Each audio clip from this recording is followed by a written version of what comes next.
Tabletop gamer who keeps playing the same species over and over and over again, and you're kind of sick of seeing the word elf or like variant human at the top of your character sheet all the time. I get it, I'm on like my 13th cat person. That's why I'm excited to state that Battlezoo Ancestries finally is coming out with an answer to your problems, specifically 14 answers to your problems and counting. Living Legends is a fantastic compendium of 14 different new playable species that you can play in your games of D&D or Pathfinder, and it has so many cool species. There's everything from angels and devils all the way down to gargoyles and sphinxes. One of them is even just a swarm of tiny creatures that all coalesce into a single body. And of course there's various subspecies, hundreds of feats to choose from that are associated with your new form. Plus all the hard work of world building is done for you because every species also comes with its own lore and history, so you can figure out your background and your relationship to the rest of the world. Living Legends from Battlezoo Ancestries is now available over on Kickstarter, where you can also get a bunch of fun incentives for helping back the project. There's everything from VTT tokens to help fluidly integrate these characters into a campaign, all the way up to fun peripherals like dice bags, dice sets, chalices, and my personal favorite,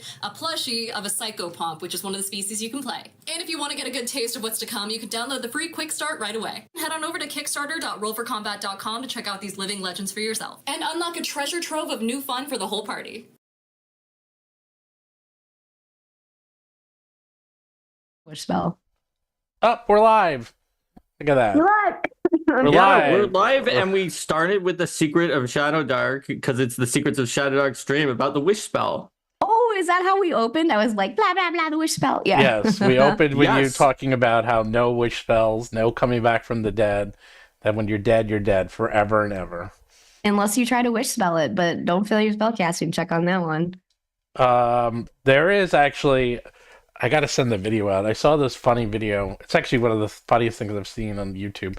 It's these guys who do like silly videos, and he had 3 wishes, and his 2 wishes were basically, how can I wish? It was like, if I make a wish, and if I tell you what the wish is, you have to tell me how it comes out and how you screw me. And then he's like, okay. And then, like, all he does is pretend to wish, and then he tells them the outcomes, and every outcome is bad, every single one. And it's just 10 minutes of that until he eventually, gets to one wish, and I forgot it messed up at the end, of course, still. Such a mean spell. It's like such the spell itself is so vulnerable to DM fiat that it's just like, I don't know why anyone takes it. Because if you're going to wish for something that's going to totally trash the campaign, like, do you really think the DM's going to like be like, sure, like they're going to monkey pot. So, it's crazy, but it does crack me up. I mean, I try to be, I don't know if you guys have confronted this, what do I do about this wish situation? I'm sure you have, so. No, I think it comes up every once in a while. I've seen other streams where people talked about it. I feel like there was something I was watching where they even referenced the ShadowDark wish spell as an example of one that did a good job with wish. But it's just a tricky situation, especially because it comes down to your interpersonal connections with the players, right? You might have a player who wants to browbeat you into not monkey's pawing the wish and be like, come on, I worded the wish better than that, or you can give me more than that. And so you might wind up having to get into like a real life negotiation over the wish. Totally. Or someone who writes down like a 10-page contract and it's like, I want you to read every word of this. This is our wish. And you can see we covered all the loopholes. This happened. So Steven and I were just at GaryCon, and there's like an attached convention called Founders and Legends. It's like a big tournament. And it's like a teams-based thing where like a bunch of teams are playing through pre-written modules. And one of the teams, actually several of the teams, for some reason, there's a very high incidence of lawyers that participate in this. And the team that's won 2 years in a row, half the team is lawyers. And I remember last year joking around with them about like, well, there might, if a situation comes up where you guys need to write a wish or do a wish spell. And they're like, oh, we're already well planned for that. We have all the clauses pre-prepared. We have all of the things. Like, it was just so funny to know that these 4 lawyers were like ready. They had a contract ready to go. Like, it's so funny. So funny. Was the name of their team the Rules Lawyers? It should have been, but there's another team that has the same number of lawyers. So like, I guess they're all just they didn't make reference to it, but in reality they could have. So yeah, one of my players is a lawyer, so and he's already see, all my players are rules lawyers, and then one of them already is a lawyer, so that's why It's funny. I'm not like that with you, Mark, on a day to day. Like you are very pedantic of exactly how I say things, but in the game, I'm pretty careful. But in real life, I'm not that careful. So You should get Alan to join your group too. Then you could have more lawyers. no, that's okay. I don't think he'd enjoy it that much. Lawyers. Yeah, he's my actual lawyer who. Yeah. I'm actually going to baseball convention. We have a fantasy baseball, and I think it's our 38th year or something, and we fly to Pittsburgh, so he's going to be there. He's in it, and his son's in it. So, Dang, you guys are big baseball guys? Me? Yeah. Me? Let me see. I knew you liked it, but I didn't know you were super, super big into it. Well, let me see. Are you a Mets dude? I'm a Mets fan. I've had Mets season tickets for like 25 years. My son's bar mitzvah was at Citi Field. I've been everywhere you could ever be at Citi Field. I have been to every playoff game. We went to playoff games, away playoff games. Like, yeah, like in terms of important things in my life, I would say there's like baseball and then probably everything else. Like everything else in the world comes after baseball. So it's after baseball. Yeah. Dang. So like I have to ask Mark this too, because I'm curious like what your guys, if you have a main interest that's like totally not adjacent to gaming. Like I don't know if Mark does. Or is I would it like say gaming. Gaming has been my main interest, and it's definitely not baseball. Sorry, not Steve. But baseball is gaming. No, baseball. Baseball's It gaming. is a game. No, Yeah. playing baseball would be gaming. No. But I am terrible at it. But if I wasn't No, terrible I'm at not it, good at maybe I would like playing. But I just don't like watching other people do stuff. That generally includes actual plays, although I'm happy to be in an actual play. Mhm. That's fun for me. I don't know. It's that's just weird. like I get it that almost everyone else except for me likes watching other people who are very good at playing a game play the game, but I'd rather play the game. Fair. It has to be the right actual play team, because I think that it's honestly really hard to be entertaining while playing a role playing game. It's very hard. So, for instance, I have great respect for Critical Role, but I've never watched it through. I've never been able to just kind of because it's just I don't know. it's too much for I don't me. get it. It's too much. What about the Amazon series, Kelsey? Have you That's seen good. that? That's very I good. did. Yes, the animated one. Yeah, that one's yes, good. I love those. I love it. I adore them. I watch them. And there's some of like the Critical Role teams and the Dimension 20 teams have done like smaller, like more contained, like 7-episode runs or whatever. And I've been able to, because they'll seem more approachable to me. They're like very limited in scope, so I feel like I could actually get through them, and I've really enjoyed some of those. There was a really funny one where I think Brendan Lee Mulligan was game mastering, and I know Matt Mercer was a player, and they were all playing like the evil people in a knockoff like Lord of the Rings setting. Like they were all in like the Tower of Sauron, and like each was like a horrible villain, and it was about their dynamics trying to destroy the hobbits and like coming from the perspective of the villains, and it was hysterically funny. It was so good. So wait, so I know everyone will be jealous. First, like, subscribe. If you have any questions for Kelsey, please ask them, or super chat, and we'll definitely get them in here. Super chats will always be answered. Otherwise, we might answer it. I played with Kelsey twice. I played with her wife once, which was, I don't know, we have to talk. That was the craziest game I've ever been in my entire life. That was ridiculous, that game. And then, and I still haven't died. I said that. And Kelsey did everything in her power to kill me, but yet I forgot to attack you that's your with fault. 6 zombies. I know, and I that's your problem. That's your problem. It was a subconscious friendship, like, I don't want to kill Steven, and then I totally failed to when I had my chance. Nope. And then, but you see, you're like, it's, I find it really easy to be entertaining in these actual plays, although it does take a lot out of me, but I think I was you're a fun player. You're very entertaining to have as a player. Super Dude. Super Dude somehow did not die. Super Despite my best efforts. Did not die, no matter what you did, and no matter how hard you tried. He lived. Well, and I will say no matter how hard you try to get yourself killed, aka swan diving into a pit of zombies, that was not going to go well for you. Well, only because I rolled on advantage 2 natural ones. That was the...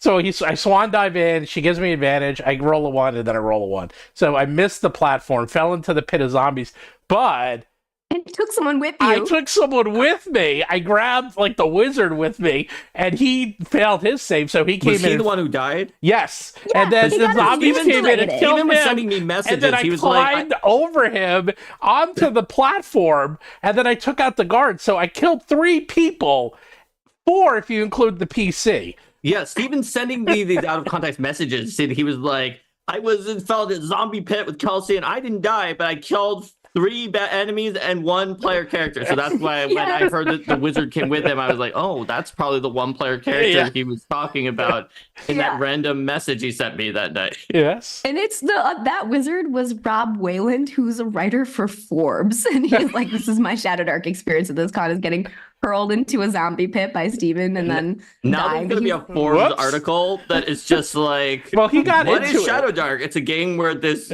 weird dude named Steven just pulls me into a zombie pit. Yeah, he was a good sport. Like, he actually, like, we let his departing spirit had some effects that ended up aiding Steven a little bit. Right, So well, it was- then it was after funny. he got He's into Shouldn't it. they have cursed Steven a little No, bit? he became a true fan of Super Dude, and Of then Super he Dude. became. Then he helped. He actually helped me in a spirit form, and by the end, he was a blame fan. you for his demise. No, I guess he it was the became a natural big one. fan. He Yeah. actually was rooting for me. He That was was like, one of this the is the few- coolest way to die. Yeah. You know, Super Dude killed me. Like, It's mhm. one of the few times that Steven has killed his fellow characters, and it wasn't his fault. It was the No, die I killed. roll. It No, wasn't on wrong. purpose. I killed Kelsey in Mothership. Yeah. I killed Kelsey in Mothership. Yes. Oh my, those games were hilarious. Wait, but Yeah, that was on purpose, right? Yes. Yes. Yeah, no, yeah. that's why I said, Steven, I said this is one of the few times you killed another person by accident. I didn't say it was on an a die accident. roll. Oh, Instead please, of it on was not purpose. an accident. You think I did bring him along for like as a buffer? Of course I did. I'm jumping into a think you pit were of trying zombies. to You're coming save with me, him. buddy. You're trying to get him out of the arena down Yes. into the escape zone, Yes. and then you just kind of overshot the Yes, target. and it you know? worked. It worked. And I Oh, got man. out. I killed everyone, and I got out. We survived. You guys did. You guys, most of you survived. Well, except for the wizard, he yeah. died. But Oh, I'm looking. I actually have my character sheet for Kelsey's wife. What was our stats? When she has no idea how to play anything, Yes. nothing. Put She this doesn't into know how to play. context. So He is so supportive of what I do, and she comes to cons and she like listens in on. Oh, I've got fuzz in my hair. But she doesn't play, and she's played a few times, and it's just not for her. here's and my we su- we here's watch my me pull Super dust out of Dude, my hair. there's my Super Dude card, by the way. Super Dude. That's him. But Jessie, through osmosis, has picked up like common phrases she hears me say over time. Like, you know, she's like recognizes certain things even though she doesn't know what they mean. So one thing we did once was Baron Durop actually came out to visit us and help us like do a bunch of like house things that we needed a tall man to do because neither of us is a tall man. He like helped us hang up our curtains and stuff. That's a true friend. And we just jokingly were like, Jessie, run a D&D game for us when we were having dinner. And she just started making stuff up. And it was so like while she's not aware of the tropes of D&D, it was so spot on for all of the jokes that we as players have come to know really well. Like, I shoot magic missile at the darkness, and like Ladore's a mimic, and all this. Like, she just somehow pulled all that out. It was so funny. We were crying, laughing, and so we got her to do it again for us at GaryCon. We were like, Jessie, just make it up. Just go with what you heard. Just run a game for us. And she's very, very creative and funny. And she made up all of our stats. She was like, for WIS, that's your Wisconsin stat. Wisconsin's the 23rd state, so you all have a WIS of 23. Yes, we all had a wisdom of 23. Well, we all had, I think, an 18 strength. She's just like flat out, everyone 18 Everyone strength. has an 18 strength, and then she's just like, roll for your dex. And I'm like, what do we roll? She's like, whatever you want. So you could roll a D100, it didn't matter. Like, and so our stats were all over the place. And then the whiz was the Wisconsin score, so our whiz was 23. And then we became, what was my class? I forgot what my class. I was like, oh god, I can't find the piece of paper, which kind of stinks because I wrote it all down. We all made up our own classes, and then we ended up going into a dungeon, which actually was a discotheque being run by a mind flayer and his owlbear roommate. And the owlbear roommates, yes. It was, and then she was like giving us treasure, but she was, and we were getting vibes. Yeah, that was it. We were getting vibes. We had to make vibe checks. Yeah, and vibe then checks. she was like, "You guys all get treasure." Oh, and we used Thaco. She's like, and you use we Thaco. were rolling really low, and she was like, "But Thaco," because she knows it roll low. She didn't even know what it was. She's like, we're like, no idea what's going on. Yeah, like she associates like that you need to go lower with Thaco, but she doesn't know what needs to go lower. Like I'm obviously armor class being low is what, but she was like, "Oh, you rolled low. Well, we're using Thaco, so that's fine. You know, you hit." Well, the best was when she's like, "You level up." I was like, "What do we do?" She's like, "Well, you're just a level up. You didn't actually get a level. Like you didn't go from 1 to 2. You're just up a level." So we all said, "Okay, we leveled up. Oh, we're just up. We're just up." So I'm just realizing something, which is having a non-gaming spouse who just kind of hears the phrases and then puts them together. Oh, as it was GM. It was Mad Libs. But it is our best sort of like crystal ball into the future for what like generative AI is going to be like when it tries to GM, right? Because it doesn't understand the game or anything. It just overhears phrases and steals them directly from transcripts of other things and is going to just plug them in. So it's all the greatest hits of what's like what trickles up out of the discussions. Yeah, you're so right. It's so funny.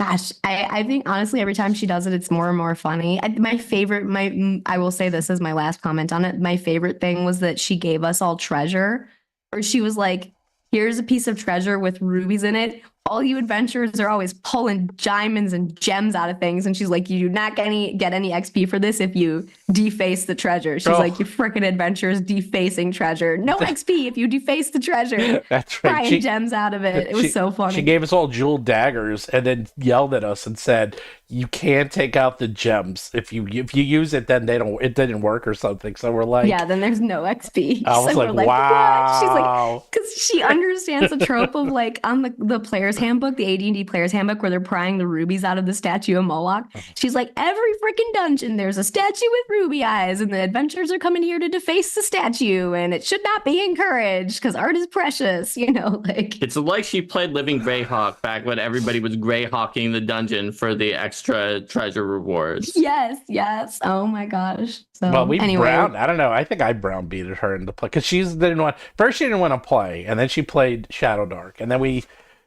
first we beat her into GMing. I don't know how that happened, and then she played ShadowDark with Baron DMing, and I actually ran into Ron Lundeen, Mark, and he came and played because he never played ShadowDark. Yes. Oh, wow, that's cool. Yeah, that was funny. That was just quite a mix right there. That was a crazy table because we came in late. Ron is a great guy, and he is great to have at the table. I'm sure that was fun. Yeah, he was funny. He was such a good sport with all the antics. It was hilarious. Well, then by the end, we're like, that wasn't a real ShadowDark experience. That was like ShadowDark silly. it was a very silly game. It went from like fully gonzo ridiculous to like silly, but still the threshold of what's normal was way below that. Yeah, that was nuts. We have fun. We had fun. Yeah, we actually got a lot of. That was a good con. Like I've never been to a con like that. Well, that's not true. Like it was like Eric Mona said, it's very much like PaizoCon, Mark, except instead of Paizo products, it's D&D products. But it's like because the only people who are there are beyond hardcore. You know, like every single person had like dice from the 70s or that old crappy plastic D&D dice set bag from like second edition, which like everyone had. Like it was like a joke after a while. I'm like, okay, everyone has this bag, you know. I'm like, it almost was one of those conventions like if you didn't have something that was ancient, then you didn't belong there. You know, like if you haven't been playing for at least like 30 or 40 years, then you know you're a newbie. It's like, oh, I've only been playing second edition. It's like you're a noob, like, you know. So it was pretty hardcore, but it was great. I'm going back to that one every year. I love it. It's one of my most dear. It's definitely. I mean, it's impossible to say that I have a favorite con. I like different cons for different reasons, but. So Derek, it's a highlight one for me. Derek does a super chat, and he said he's sneaking in a pre-claimed spot for the $1 million Kickstarter dinner. Congrats on another crushing Kickstarter, Kelsey. So Oh, thank you, Derek. you Yes, actually I started know. that because on your birthday you paid for dinner.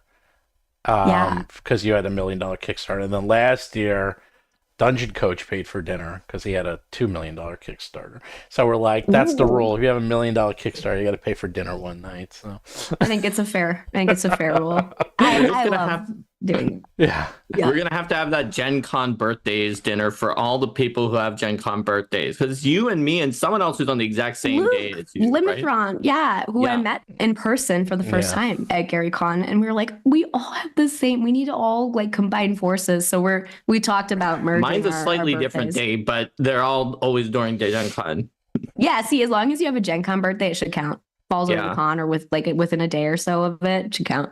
Yeah. Guys, excuse me for coughing too. I got con crud. I'm like not super sick, but I'm gonna be like, my voice is like squeaking and I'm gonna be coughing this whole time. Sorry, y'all, but I'm fine. I might cough once or twice, but I'm mostly fine. If I cough, it's subconscious. Could be worse, I'll say. Steven said that he was sick at the con, but the moment he landed back home, the disease just kind of like escaped. It did. I wonder. He noticed his home, and the disease is like, God, where am I right now? Now it's actually my knee, and I actually wonder if it was. This has happened to me a couple times. I wonder if it's altitude. I don't know. Is Wisconsin very high or anything? Like 5,000 feet, maybe. Oh, that could be why. Because like as soon as I landed, I was like Maybe in a lot of less. pain. But then as soon as I came back to New York, it all went away.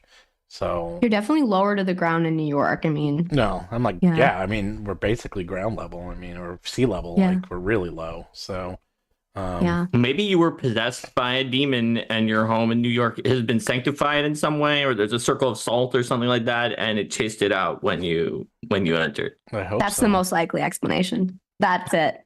That's it. That's it. Well, I mean, think about it, Stephen. You told me on this show maybe 30 times that you grew up during the Satanic Panic, so you should know. If you're going to some kind of Dungeons and Dragons convention, you're likely to get possessed by a demon, right? It's like possessed so, by a demon. It's so like how ridiculous. I mean, I don't even want to get into it. It's like, it's just, it's starting up again. You know that, right? So I actually did not know that it's starting up again. There's a law they're trying to pass. I think it's in Oklahoma or something, where you will no longer allow to portray in schools anything other than a human being. And the reason is because there was that story where kids were pretending they were cats and going to the bathroom in litter boxes, but actually that fake thing that people were right. Well, it's a real story. They have litter boxes. It was a real news story. Yeah, because of active at a school. Yeah, because what they do is there were some of the other children were bullying them and faked the information. Like they spread spread information that was then reported in news but was not accurate. Right. Is what I found out. But also and then of course they said, that kids pretend they're cats and go to bathroom in litter boxes, when some people said either A, they're bullied, or B, that maybe they do have litter boxes more for like kindergartens and stuff, because if they have active shooters, then they actually, or if they're doing drills, kids have to go to the bathroom. They're not allowed to leave the room, so they have these boxes, for the kids. But so they're like, kids who are wearing cat ears or something like that as an accessory. That's not real. But anyhow, so weird. They're making a law in Texas where you can no longer portray anything other than a human, which means. Wait, does that mean that many plays and musicals? That plays, exist? musicals, Dungeons and Dragons, nothing. Well, you can play D&D. There's a huge number of them where you can't do the Wizard of Oz. Nope. Every encounter right out. Nope. You're right. Yes, every encounter will have to be human versus human. Every single one. They're gonna have to think that one through a bit more. No, they don't care. Know. Kids just play. Like my brother-in-law pretended he was a dog for like 2 years when he was a child, and he wouldn't eat unless they put food in his plate on the ground. Wow. I'm sure he's thrilled I shared that with everybody, but it was very funny. Hold on. I think that what they need is some lawyer in Texas, if that law passes, needs to like put an injunction against like nativity plays and other things like that. And, like, this person is playing Jesus, who is a deity and not a human, they do. and therefore it's breaking the law. Or this person is playing the angel who came down to visit, clearly also not a human. Not human. Yeah, breaking the law. I wanted to be the farm, like I wanted to be the donkeys and stuff. When they were like, you have to do a nativity play thing, I was like, well, can I portray the donkey? And they were like, no, you have to be one of the people. So I was like, well, fine, I'll be a shepherd because I can stand by the donkey. Oh, there we go. So Mr. Blawface. So we were saying what we're doing on Saturday. So at the very last second, I signed up for a game, and Mr. Blawface was the DM, and boy, was he excited. The only downside is I do have to bring my A game when I play these games as a player, because I can't like just sit there and do nothing. So sure enough, I had to play the barbarian, who was probably there was 3 paladins, me as the barbarian. But it went pretty well. Mr. Blawface was pretty happy. But yeah, I definitely always have to bring it though. Like, I don't know. I guess it's not too bad. I don't know. I survived 8 to 12 hours of playing as a PC at GaryCon.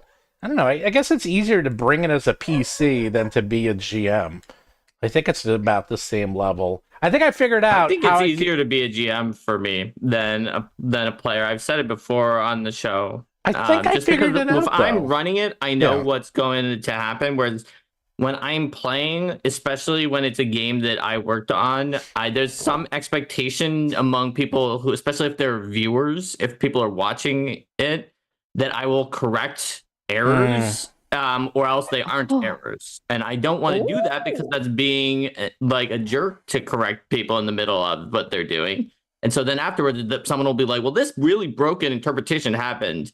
And there's nothing in the rules that says it should work. But Mark Seifter was there and he didn't say anything. So it must be okay to allow this. That's such a factor that is a rare thing to experience, where I don't know if I've ever had that happen to me in a public game. But now that you say it, I'm like, oh my gosh. You could have it happen in ShadowDark, I guess. Like, right? If I endorse, or if I say, you're like, oh, well, because like, I don't like, every game master has their style, and like everybody's going to favor or disfavor. Like, everyone will have an interpretation of certain rules and stuff. And then it's like, yeah, if you're a player in it and you don't correct it, are you like implicitly endorsing that interpretation then? Like, oh, that's really weird.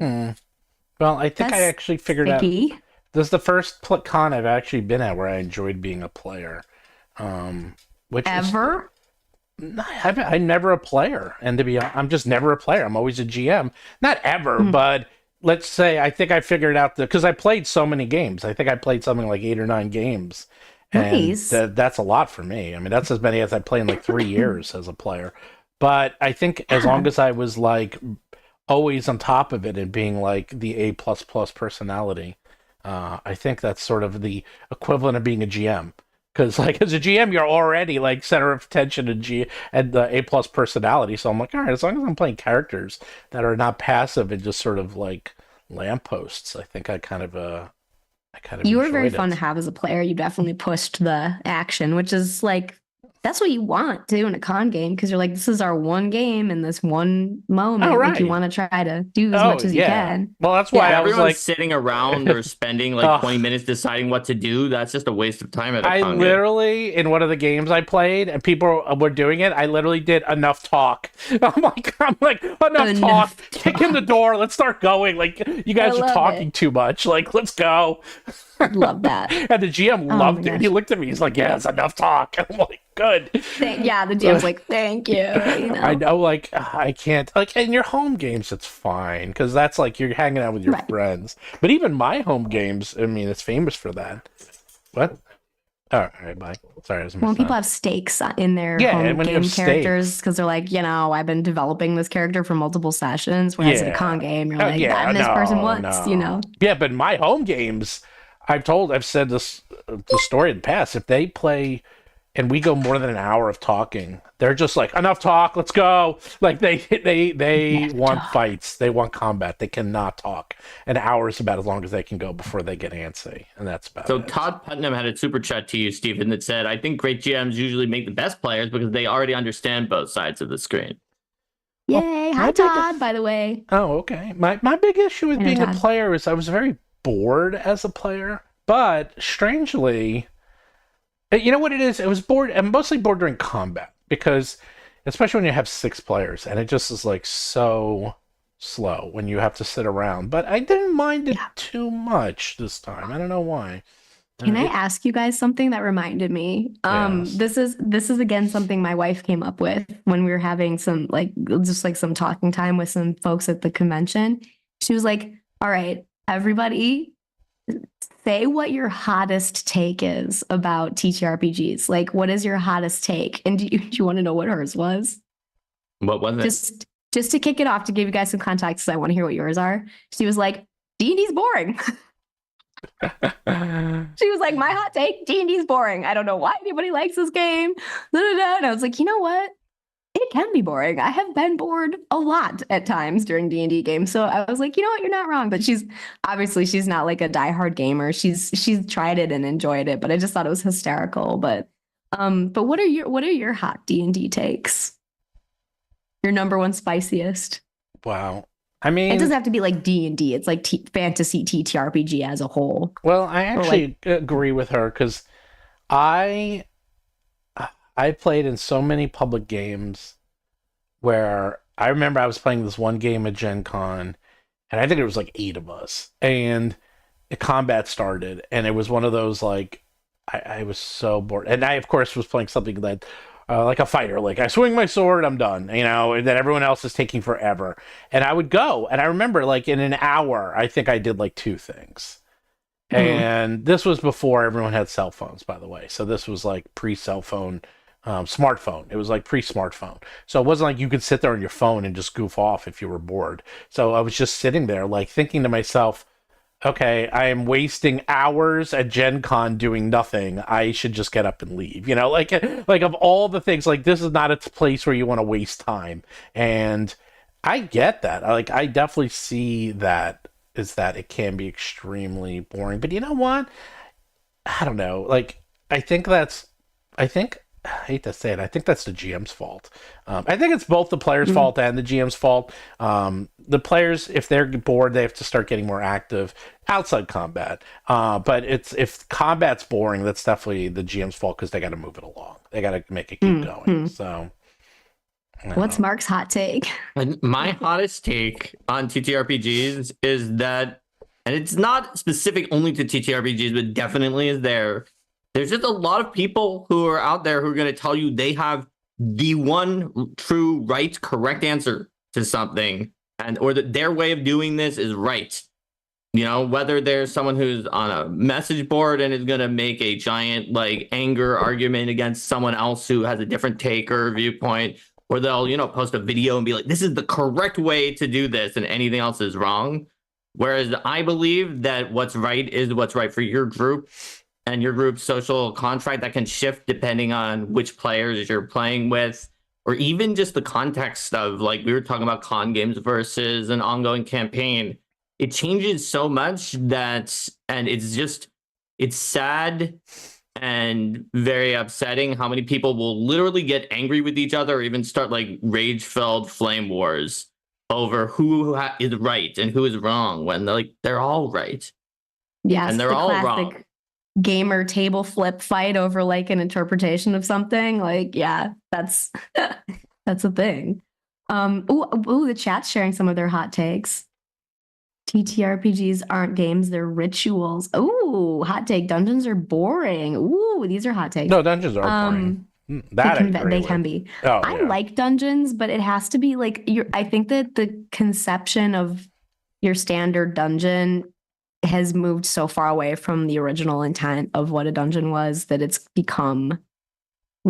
easy for dungeons to be boring. Well, I think the secret of making good dungeons is, this actually just happened to us, is that your dungeon should be mostly empty and a lot of story. And we're doing this one dungeon that actually has their 19th level. It's filled with traps. They can't escape it either.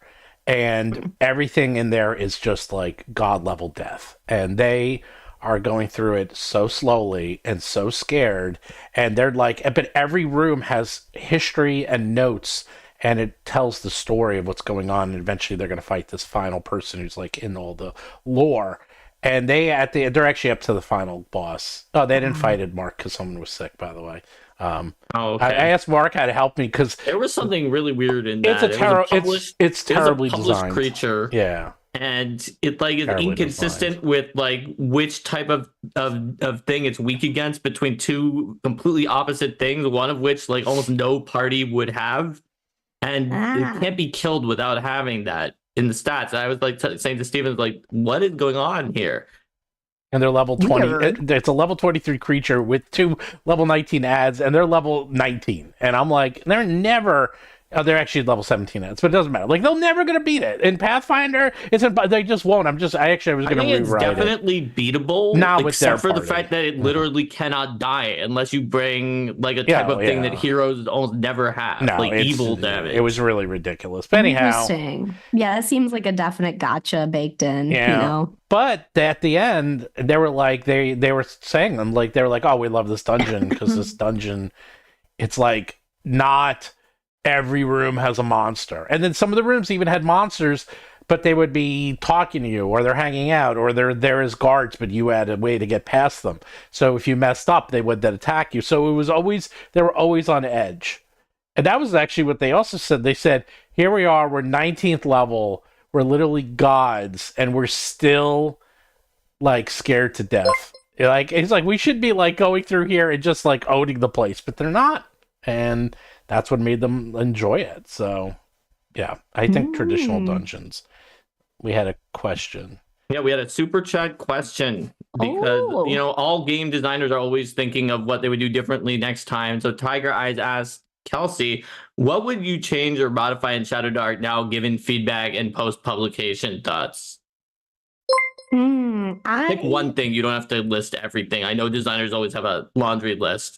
I know you're always like, oh, I want to slightly change that, but like, at the end of the day, should have had rules going up to 50th level. There we go. Right? Yeah, no, it's never. I would probably have oh my god, published the version of the hex crawling rules that I'm publishing in the Western Reaches books in the core rules, because I at the time I was like, oh, I was trying to cleave a bit more closely to like the style of overland travel presented in the expert rules, like basic expert rules. And it just isn't, in hindsight, I don't feel that it was a necessary thing to do for the reasons that I thought it was. I wanted to, I was thinking sometimes of like backwards compatibility and like just the gameplay style expectations people would be bringing to ShadowDark coming from the old school.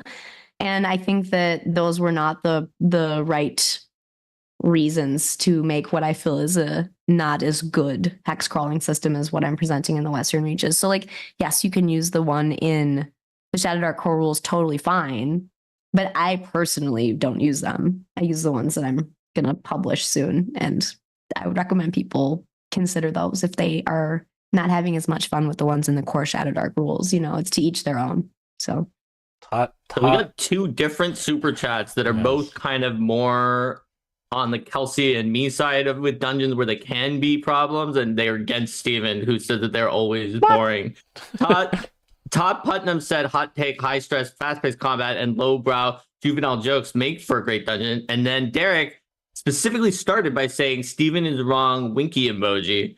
Dungeons primarily suffer as a result of poor layout. It is first and foremost a game board. It needs to be intrinsically interesting from just its structure and its room layout.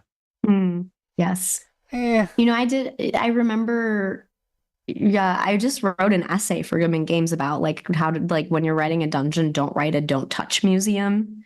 And I think especially like in the second, like late 1E and then the second edition era, like most dungeons were just like, don't touch anything or you'll die. Like, which was born out of the tournament dungeon style. But I think people who did not know the history of that sort of took it on as the house style of D&D. And then there was this huge era of don't touch museum dungeons, and it still kind of lingers where it's like, there's no point in being here because we can't do anything without dying. So. Well, I think true dungeons need good layout, but you know what? Almost every game we played at GaryCon, if not all of them now I think about it, I think every single one except for Neil's was Theater of the Mind. So who cares about the layout? There is no layout. It's just you're in this room and then you go to that room. There's still a layout in Theater of the Mind. Like you still Not like that the rooms attached to each other in particular ways. And when you say you're going left or right, the GM knows where you're going. At least most of the time. Maybe some of them are just making it up. Yeah, but like but this is what I felt like the convention games are very encounter focused, like they're very linear. Or at least the ones that I was running. Whereas I actually don't think a dungeon is a dungeon unless it has like more than 20 rooms. Otherwise, I feel like it's a one shot, like location site. Like when I say dungeon, I mean like a dungeon that is like at least probably 30 rooms. And in that case, I think the layout is a huge factor in the gameplay. Well, the best dungeons, I think it's a huge element. Actually, one of the best dungeons Carrying Crown, that's like one of the best dungeons I've ever seen from Age of Worms. And then Eric Mona's. And then the very first one by Goodman Games, which I think Joseph wrote, was like Lair of the Rat Queen, I think it's called. And they had multiple factions fighting each other in the dungeon, which is always is interesting. Like, if you want to talk about a trope that never gets stale, it's fighting factions in a dungeon and you're like on both sides. The best part about that dungeon, I still remember to this day, is there was like a secret room, and if you opened it up, and these guys are literally level 1, there's a vampire in that room, and then it just tears through the dungeon, killing everything. And I'm like, oh my god! Like then the mystery third faction appears. I was like, damn, that's a good dungeon. That's interesting, you know? Like I love that. That was cool. We just got a bevy of super chats. Yeah, we did. So Tiger Eyes was going back to the Don't Touch Museum comment. It said, Tomb of Horrors, classic. Do not do anything or touch anything. Yeah. And it was a tournament dungeon. It was a tournament dungeon. Yeah. Mm-hmm. Now, tournament dungeons, that's a whole other... I ran tournament dungeons for DCC. I wrote them. That's like its own category. That does not count in anything else because those are designed very specifically. But then it became part of the public zeitgeist, even though it started as a tournament dungeon. Correct. A lot of people don't know that it started as a tournament dungeon. They just think, it's a classic D&D adventure. That's what dungeons were like back in the day. If they're a new player who started in 3E, 4E, 5E. Gygax was then they'd be like, back in the day, wasn't there something like the Tomb of Horrors where you just stick your hand in and you get annihilated or something like that? Like, that's what they know about Tomb of Horrors. Yeah, but also keep in mind that Gygax was extremely antagonistic, and he was very much the GM is against the players, which is... I would say adversarial is the name for the style more than antagonistic. You're not wrong that it can be antagonistic, but like he was very adversarial. It's not meant to be like an enemy. It's just an adversary. Yeah. But I think he most certainly was in how he designed tournament dungeons. Yeah. I don't know if while he was running, if he was. I guess it depended on the group. I don't know, but I've heard so many stories of how he'd get angry when people would defeat his dungeons. He like took it personally. I was like, yikes, man. He had a vendetta against Rob Kuntz, who played Robilar. Robilar. Mm-hmm. He was really mad that Rob kept outplaying his designs of Castle Greyhawk. And Rob is actually the only person, I believe, who Gary ever ran the Tomb of Horrors for, who soloed it and survived.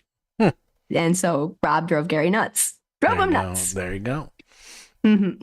So we have some more super chats. We have multiple other super chats. A lot of unfinished projects said, when you were building ShadowDark, did you feel being indie gives you the ability to sustain your business, or is it a struggle? Oh, yeah. Well, yeah. I think being indie has so many advantages that let me make decisions about how I want to do this that like working for a company would never allow me. You know, like I get to work on the things that I'm genuinely interested in. I have no obligation to shareholders to make line go up, so I don't necessarily always have to choose profit over what I do. In fact, oftentimes I don't make profit our number one priority, which is refreshing, you know? And, you know, you set your own schedule and you drive your own results through how much or how little you work. So there's a lot of freedom to it. And that can be both good or bad. You know, I think, as you both know, as independent publishers, you have to make yourself work.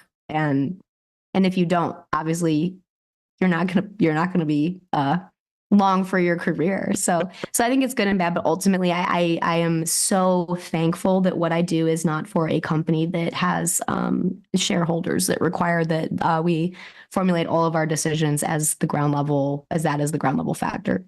You're under monetized. No. So we have some other super chats. Robert said, please, please, please, please never write a second edition of ShadowDark so that we can avoid edition wars.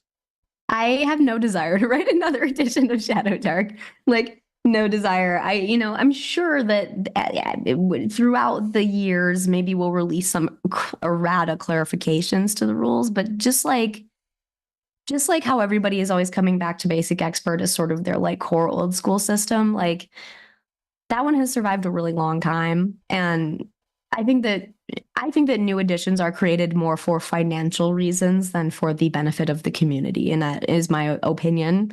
But when you're not being driven by financial decisions, you don't necessarily have to worry as much about that. And I'm talking specifically about D&D. Like, I believe that WoTC has released every new edition post 3E for financial benefit primarily, not for, we just want to make the game better. I think every version, because the whole reason AD&D was even released was financial. So every version. I think it's always a mix. I think game designers want to improve and iterate, and it gets blended talking about D&D. in with, I'm talking about just D&D. I'm talking about D&D as well. But game designers want to improve and iterate, and then also there's a desire for profit, and they get mixed in. Projects get lots of masters, and sometimes some of those masters win over others, and you don't know what's going to happen and what that mix is going to become.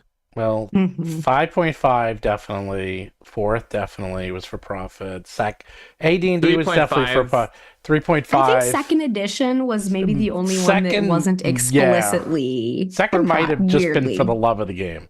I think it was, honestly. And because Third had some other reasons too. It was partially the WoTC had just bought it from TSR, and there were a lot of issues going on, and it was definitely a major revamp and change to the rules engine as well. But obviously, profit was in there too. So it had to be. But there were 2 times that I think D&D was saved from a dark fate, and that was at the release of 3rd edition and the release of 5th edition. Yeah, that's true. So Derek from Knights of the Last Call said, God, I love Kelsey, star eye emoji. And thanks. And TTRPG Rancher, it's not the last one. There's more after this several. Too. There's a lot of super chats today. Said that my hot take is TTRPGs or rituals was originated by Better with Bacon, who has a whole series of videos on TTRPGs as a mythical activity, and the DM filling the role as a shaman. Then Todd Putnam said, Kelsey, so glad you're a small company means you only put out high quality products at a slow pace rather than a ton of low quality content to support a huge corporation. Stay that way. Thank you. I will. Thank you.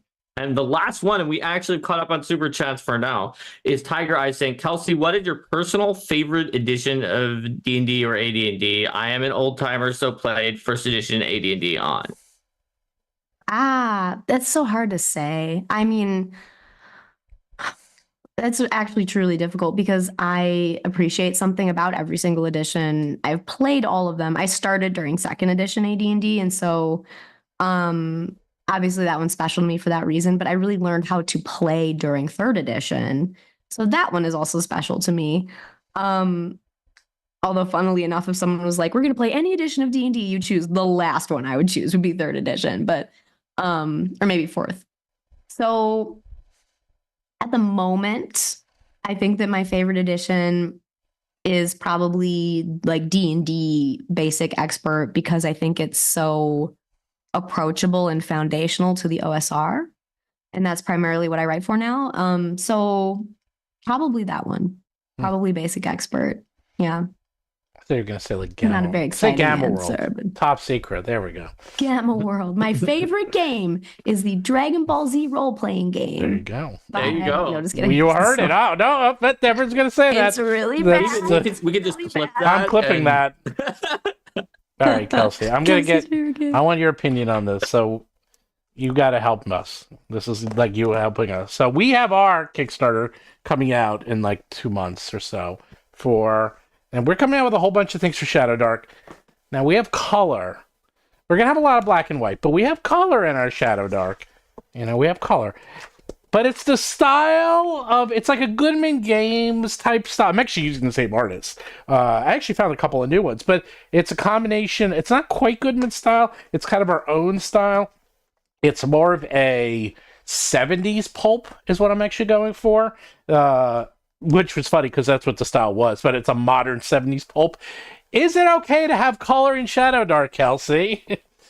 Yes, it is. There's so many people Finally. who have done beautiful color stuff. I think it's awesome. I love it. I think you guys will do. There's what am I thinking of? There's the first campaign setting ever written by a third party publisher while ShadowDark was still in its beta. Is like a full color setting, and it's so cool. It's like this beautiful. It's called Soul Blight, and it's this absolutely like beautiful Hieronymus Bosch painting inspired like majestic blood and sorcery and very, very cool setting. It was actually like the first significant third-party product ever made for ShadowDark was in full color. Yeah. And it's to its benefit. So there you go. Yeah. It's like, I get it. Like, because we actually looked into trying to do all black and white, but it's hard. It's hard to do all black and white.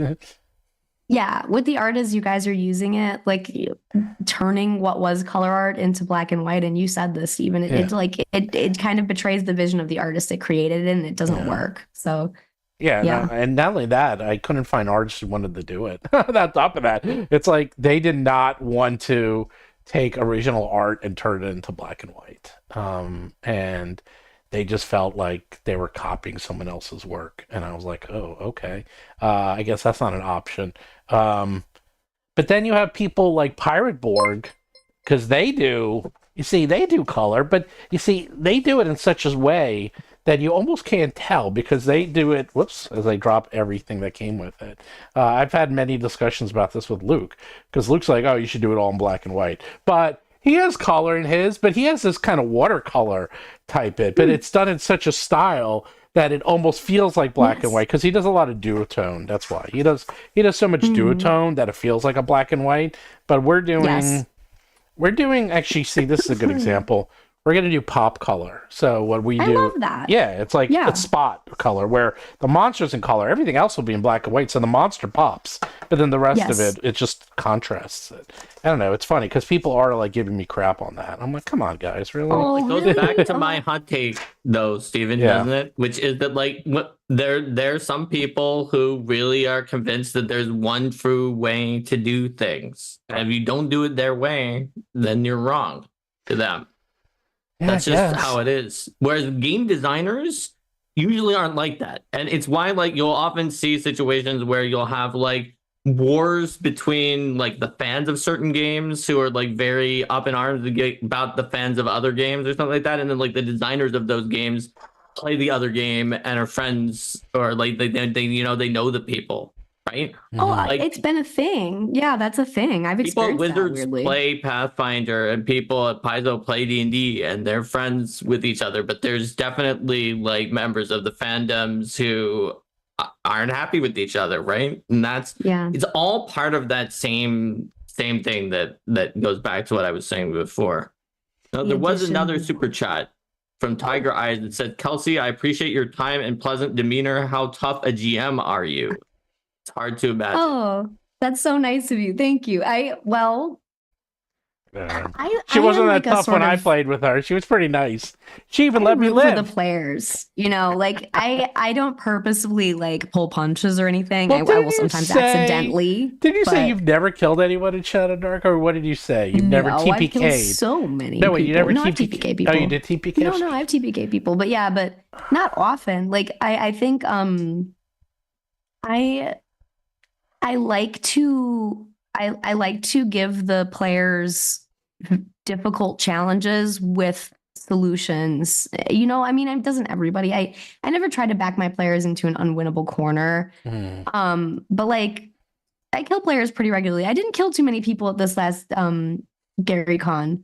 But it's also, here's what the other problem is that like I will write a scenario or prepare something assuming like 5 players, and then like 3 people will like walk up and want to play. So then like going from 5 to 8 players vastly changes the survivability of the party and the action economy balance. So, you know, I guess I could account for that and change things on the fly, but I root for the players and I like when they succeed. And I think it actually in ShadowDark, there's part of the book where in the Game Masters section, you know, I'm speaking from my own philosophy in that book. I don't think I'm speaking for Game Masters as a whole, but there's a part in there where I talk about the role of the Game Master and how ultimately what you want is for your players to triumph over or engage deeply with the challenges that you present them with. And it doesn't always necessarily mean win, but it means take something away from the game that was fun and memorable. So that's my philosophy when I run games. I wouldn't say I pull my punches. I kill characters pretty regularly, but you know, it's not like I relish it, but I don't try to stop it when it's what's happening, you know. So Ziggy wrote a question and he said, so are these Roll for Combat ShadowDark books a starter set? Yes, kind of. Like they're a giant monster book, but it has other stuff, so you could use them that way. They're designed to work as kind of a starter set. Is that one thing we're doing is there's the individual books, which will have, let's see, at least they're going to have 4 classes per book, so 12 new classes, monster part system where you can create gear, weapons, items, potions, everything out of monster parts, which Mark is going to design. We have new spells, we have new items, we have 150-ish monsters per book, which are all award-winning and just bizarre beyond belief. Love it. They have items. I'm trying to think, what else do we... Oh, we might have new races. You said dungeons? Did you mention that before? I forgot. We're going to have dungeons, and I didn't even tell you this. Steven thinks they're boring. No, I did. Well, that's why. You know why? I'm not going to create them, Mark. You know who's going to create them? I think we're going to do this. Mark doesn't even know this, by the way, Kelsey. Are you ready? Oh, big reveal. Big reveal. Okay. I think we're going to do a contest, Mark, is that I think I might do a game jam where we have people submit one-page dungeons and we'll select the best ones. I mean, we'll might not use them exactly, but then if we get some good submissions and we put them in. You know what? You've got the website to do like a public vote followed by a judge vote where we can have people who are experienced dungeoneers and ShadowDark people comment on the dungeons. Yeah, or I was even thinking of just doing it on itch.io because itch.io actually can support this, believe it or not. Yeah, there have been big game jams for ShadowDark on itch.io for that exact style of like ranked voting, and then we choose a winner. Yeah, Baron's actually done it twice, I think. So I was thinking maybe of doing, like pretty soon, a submission where you can submit one-page dungeons. It's very much like I want to start off with these one-page dungeons. Oh, and it's going to come with pre-generated characters for the new classes, new one-page dungeons, and probably minis or cards of some sort. We're still working that out. But basically, yes, you'll be able to literally take it, and all you need is the ShadowDark rules, and you're ready to go. Like, you can literally just say, okay, here's the pre-gen characters, here's the dungeon, play, and you'll be able to play. And then each book is themed differently. One's like monster hunting, one is strange and unusual, and one is elemental. So each one's completely different. And you can sign up now on shadowdark.rollforcombat.com. There you go. And we have Kelsey's official... He called himself, what do you call yourself? You're the librarian. He said he was the assistant librarian. I don't know if you let Michael be called himself the assistant librarian, but I'm like, that's what I'm only the head librarian. Right. He's the assistant librarian. He's the assistant. We're having Kelsey's assistant librarian. He's probably writing the classes. He's converting all the monsters, and Mark's reviewing it all, and then he'll probably help with the spells, and he'll help with the adventure. He's going to help with a lot of it. And Good. I know Kelsey's too busy to look at it, but at least we get the assistant to look at it. He has time. Well, we're very Michael's important. awesome. He just Yeah, I want to make sure it's as close to original ShadowDark as possible, and I do that all the time. That's why I hired Mark. That's why I got Michael. You know, it's like I always we want to respect the vision yeah. of the game, and that's what Steven likes doing. That is why, like, he poached me from Paizo to make sure the stuff respected the vision of Pathfinder 2. Yeah, I want to make sure it's as close to ShadowDark as possible without. So we have several more super crazy. chats. We're just drawing them Well, today. I was talking to let them catch up. Now we're caught up. Yeah, Todd Putnam said, Kelsey, any interest in taking over a digital torchlight timer app to be an official ShadowDark Torch app? Oh, I know. Yes, we talked about this. We have to pick that thread back up because I know Todd made a really great torch timer app, and then that's why my life got super mad busy. But we should talk. We should talk about that. Oh, you know. Wait, Derek, in Jesse's game, the torches lasted 1 minute. So we went from 1 hour to 10 minutes to 1 minute. 1 minute. 1 Wow. minute. He won up to Derek's mode. Yes, what was his mode called? His was what did we call his? It was like ShadowDark Extreme. That was it. ShadowDark hers is Ultra Extreme. Hers was Ultra Extreme. Yours is like the DEF CON 5 version of I don't know. Yeah. We're like, ooh, 1 minute? That ain't good. 1 minute's a little too short. So speaking of Derek, he said the OSR philosophy of rulings, not rules, seems like it would make actually writing a rule set, let alone expanding it, problematic. How do you reconcile game design versus whatever you want, GM goes? Yeah, in my case, because again, OSR, and it was Derek who said this. Yes. Okay. Hi, Derek. Hello again.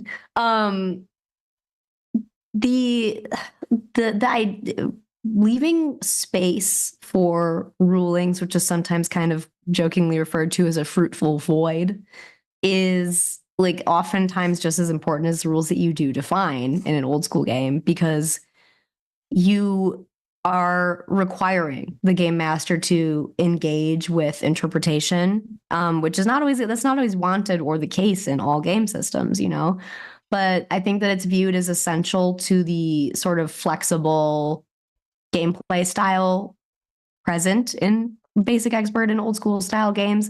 So basically what it comes down to is that we have these sets of systems and methods for resolving things that cover almost every contingency. So I think that when you have such things such as, make a check, add your ability score modifier, and aim to roll high, that's very broadly applicable to a lot of situations. And then you incorporate advantage, disadvantage, and now you've added another layer that covers an enormous amount of nuance. And so that allows you, at least in the case of ShadowDark, to not have to define every corner case and to leave interpretation open to the game master, leveraging those two systems to cover a ton of ground. And so in my case, I was comfortable with that. Not everybody likes that. Not every game system supports that style. Not every player wants that. But for me, I would be hard pressed to think of situations where you could not find a reasonable solution to resolve a situation using those two methods. And in the situations where you couldn't, then yes, we wrote a rule. So that's kind of how I view it. A lot unfinished projects had. What? I want to do. There was one chat that was not super. I actually want to bring it up. Okay. It says here. Whoops, I lost it. They asked if there was any chance that you're going to release text-only versions of ShadowDark for screen readers so that people who are visually impaired can better play it. I actually would strongly recommend that. And Jessie, if she doesn't know, I can even show you how to do that. It's pretty easy to do it in design, that you can release a version that's like text only or text friendly for people. Because I forgot his name. He was actually very famous. He was a famous blind GM who DM'd Dungeons and Dragons for many people. And I played with him at Gen Con one year. He actually died a couple years ago, but it was very interesting because he was doing the whole thing with a screen reader and Braille, and wow, that was fascinating. That was one of the most memorable sessions I ever had, and I've actually had that asked of me several times. And some Oh, of yeah. my clients actually, I have a lot of clients that do eye drops and like eye related products for pharmaceuticals. So I actually have a lot of experience with eye related technology. So I can even talk to Jesse if you That's need help. very cool. Yeah, Yeah. it's for me, it's a matter of like I don't quite know It's not that hard. how to do it in InDesign. So if I could just get over that hurdle, It's pretty you know? easy. I can show, I think, Mhm. because Jesse does all your design, right? So I can just talk to her and have her Yeah. export it. Well, So. I do all the layout, but You do the layout? Oh. yeah. But Oh. she does like sort of like she helps with art direction and Oh, branding. well, I could just talk to you, Kelsey, on how to do it. You just tell me how to do it. Do I just unlink every image and remove it, and then all the remaining text we just like there you go, you have it? Basically, you can either unlink it or, you can basically unlink it or you can do special things. Your layout's already really well designed for screen readers, so I think you could I actually tried to do it that way. Yeah, it's actually pretty easy, so we could definitely do that. Interesting. Yeah. Oh, well, good to know. We should circle back to that. Okay. Yeah. Now we can go back to super chats. So back to the super chat. Lot Unfinished Project posted a bunch of hot takes, one of which is in a super chat, which is hot take: use hex crawl rules should be used for dungeons. Well, are hex crawls and dungeon crawls really that different at the end of the day? And They isn't that really aren't. They're just like one of them is maybe a usually underground place that's a flow chart connecting these rooms to each other, each of which have something interesting in them, and the other one is these hexes connected to each other, each of which may or may not have something interesting in it. So, well, Can I give one of the hottest takes after Steven answers about hex crawling that I've ever uttered on the air? Yes. Mm. Well, real quick, I'm going to say it looks like in OSR, hex crawling has become like the hotness right now because like every product I see, including yours, Kelsey, has a hex crawl element to it now where it's like, you go around the hexes and then like this one I just got, it's like you have a hex crawl map and then in each hex you have I'm trying to find it, but you have like some things in those hexes, Right. And I mean that's been around forever, but now like everyone, I don't know where it happened and who started it, but it just seems to have exploded recently. I see it in every OSR product, and then when I saw Kelsey do it, I was laughing at myself. I'm like, okay, it's officially become the thing. Now Kelsey's on it. It's become officially cool. So. Oh dang! I got to Oh see that.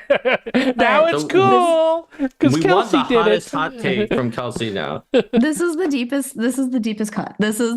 So I believe that hex crawling is not something that originally was designed to take place during gameplay sessions.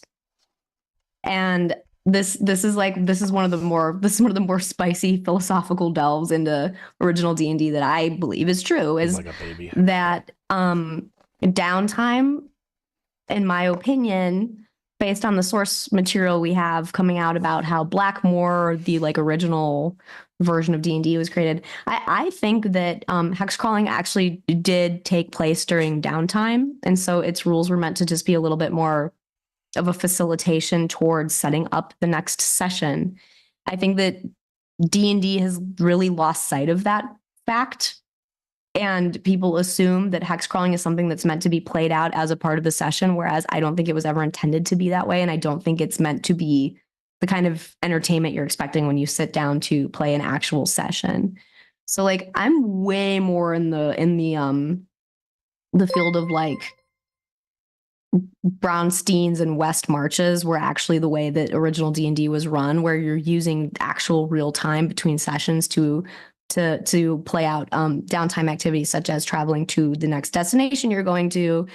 So I think it's very funny that people have tried for 5 decades to shoehorn, well, maybe more like 4 decades, to shoehorn hex crawling into a fun gameplay format, when in my opinion it was just never meant to be that from the start. There you go.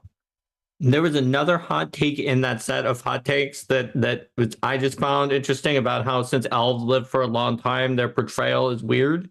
So here's my weird, maybe it's not a hot take, it's more of like an idea for elves. Imagine like a multicultural kingdom that has elves and these other ancestries that all live for much less time than them. And imagine how ridiculously discriminatory it could be, even if it had laws on the books that said You cannot hire someone for any position based on their ancestry. It has to be done completely blindly based on the number of years they've had in the industry, based on their experience and skills. Like, and it's just like every top position is elves because it's like, yeah, sorry, human, but Raphael's been in this industry for 120 years. How long have you done it? Only 40? I mean, that's not very long. It's a lot less than 120. Oh, he's been a blacksmith since the Bronze Age. Sorry. He just knows more about this than you. We're going to have to, you're really good. I mean, we like you, but you just can't compete with this guy. He's done it for 120 years. That's so funny. That's so true. You would have to start, I don't know, how would you make this more like, you'd have to just start aptitude testing as your metric, and then hopefully the elf, like, you know, because I mean, I've only been out of high school for, well, I guess half my life now, but if you tried to ask me to like do some of the math required in high school, I mean, I would just give up. I would just be like, no, I fail, you know. So maybe the elf will have forgotten all of the core curriculum that they needed to know, and that would give other people a fighting chance. It's your only chance. Yep. So the next super chat, TTRPG Rancher again said, how long has the Arcane Library been a thing, and where was the inspiration for that name? Oh, so I opened the company in 2017. Originally I was publishing like OGL licensed 5e work for many years. And the name came from the fact that I just wanted to have a sort of literary adjacent and like mythical sounding company name. My very first paid job was at a library. I was a book filer, which let me tell you, that's a job that never ends. There's no completing your tasks when you're a book filer. There's always more books to file. But I liked it. I like that idea of like sort of an esoteric wizard feeling name to it. And that's where, and you know, the logo, my wife ultimately designed, but we did this whole very intense like workshop of like all these different logo possibilities and all that. And I think what we came up with, and what she came up with, is really, really cool. I really love the Arcane Library, like Arcane Eye and the sort of set of like Celtic knots. So yeah, that's where it all came from. There you go.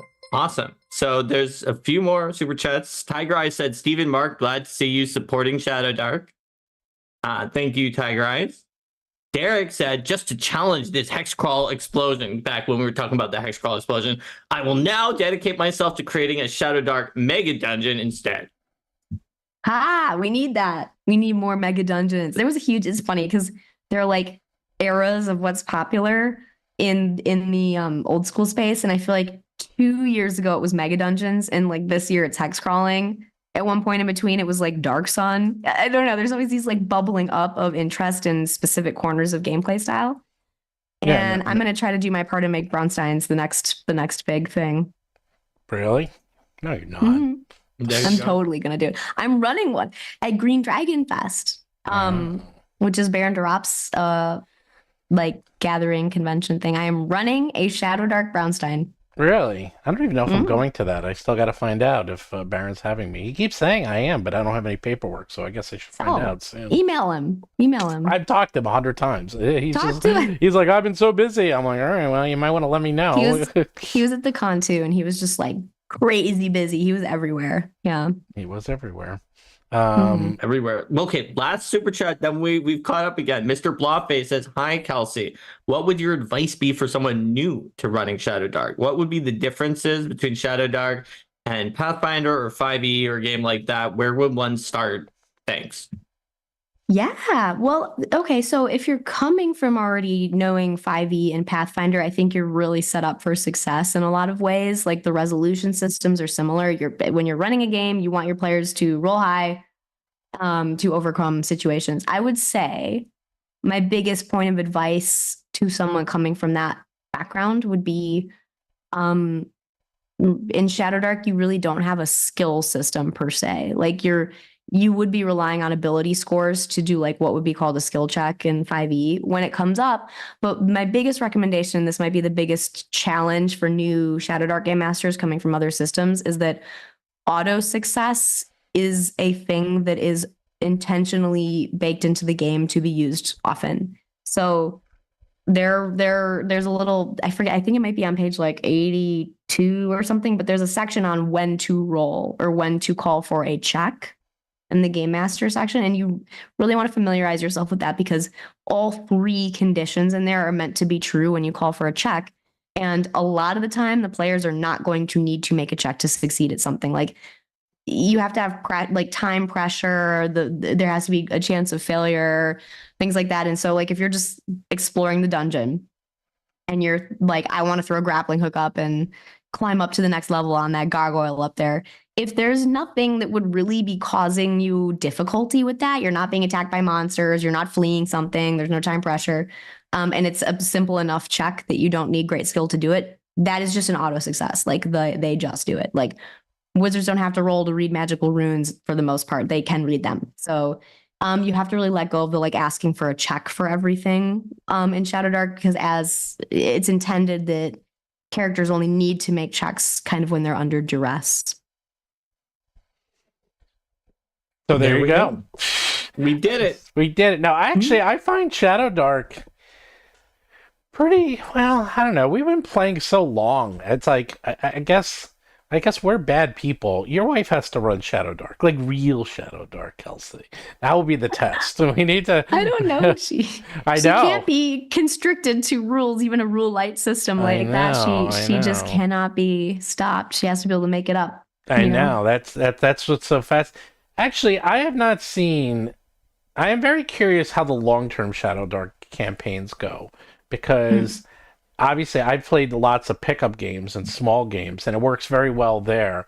I did play the game with Derek, and Derek had it based on treasure, and he had the treasure hidden inside monsters, and like no one can find the treasure, and like. The famous one is we fought this giant snake, and there's like 8 of us, and everyone's trying to loot the treasure room, and no one's doing anything. And I just look at Derek, and I go, I cut open the snake, and he goes, "Yes, you find the treasure." I'm like, "You guys are amateurs, man! Come on, that's like the first place you look. You gotta look in the dead body." That's such I know. A funny I'm like, thing. Come on, people, what is wrong with you? You have to get to know your game master and know what their tricks are. Well, yes, well, because everything was super old school. Like, so I got up to level 4 in like one session because I was the only one who could find the damn treasure. He kept hiding it in these like classic places. But what is it like? I don't know anyone who's played long like 10 game sessions of ShadowDark. I've heard of people playing it, lots of people doing it, but I am curious how it plays differently than the crazy gonzo ShadowDark games I've been playing.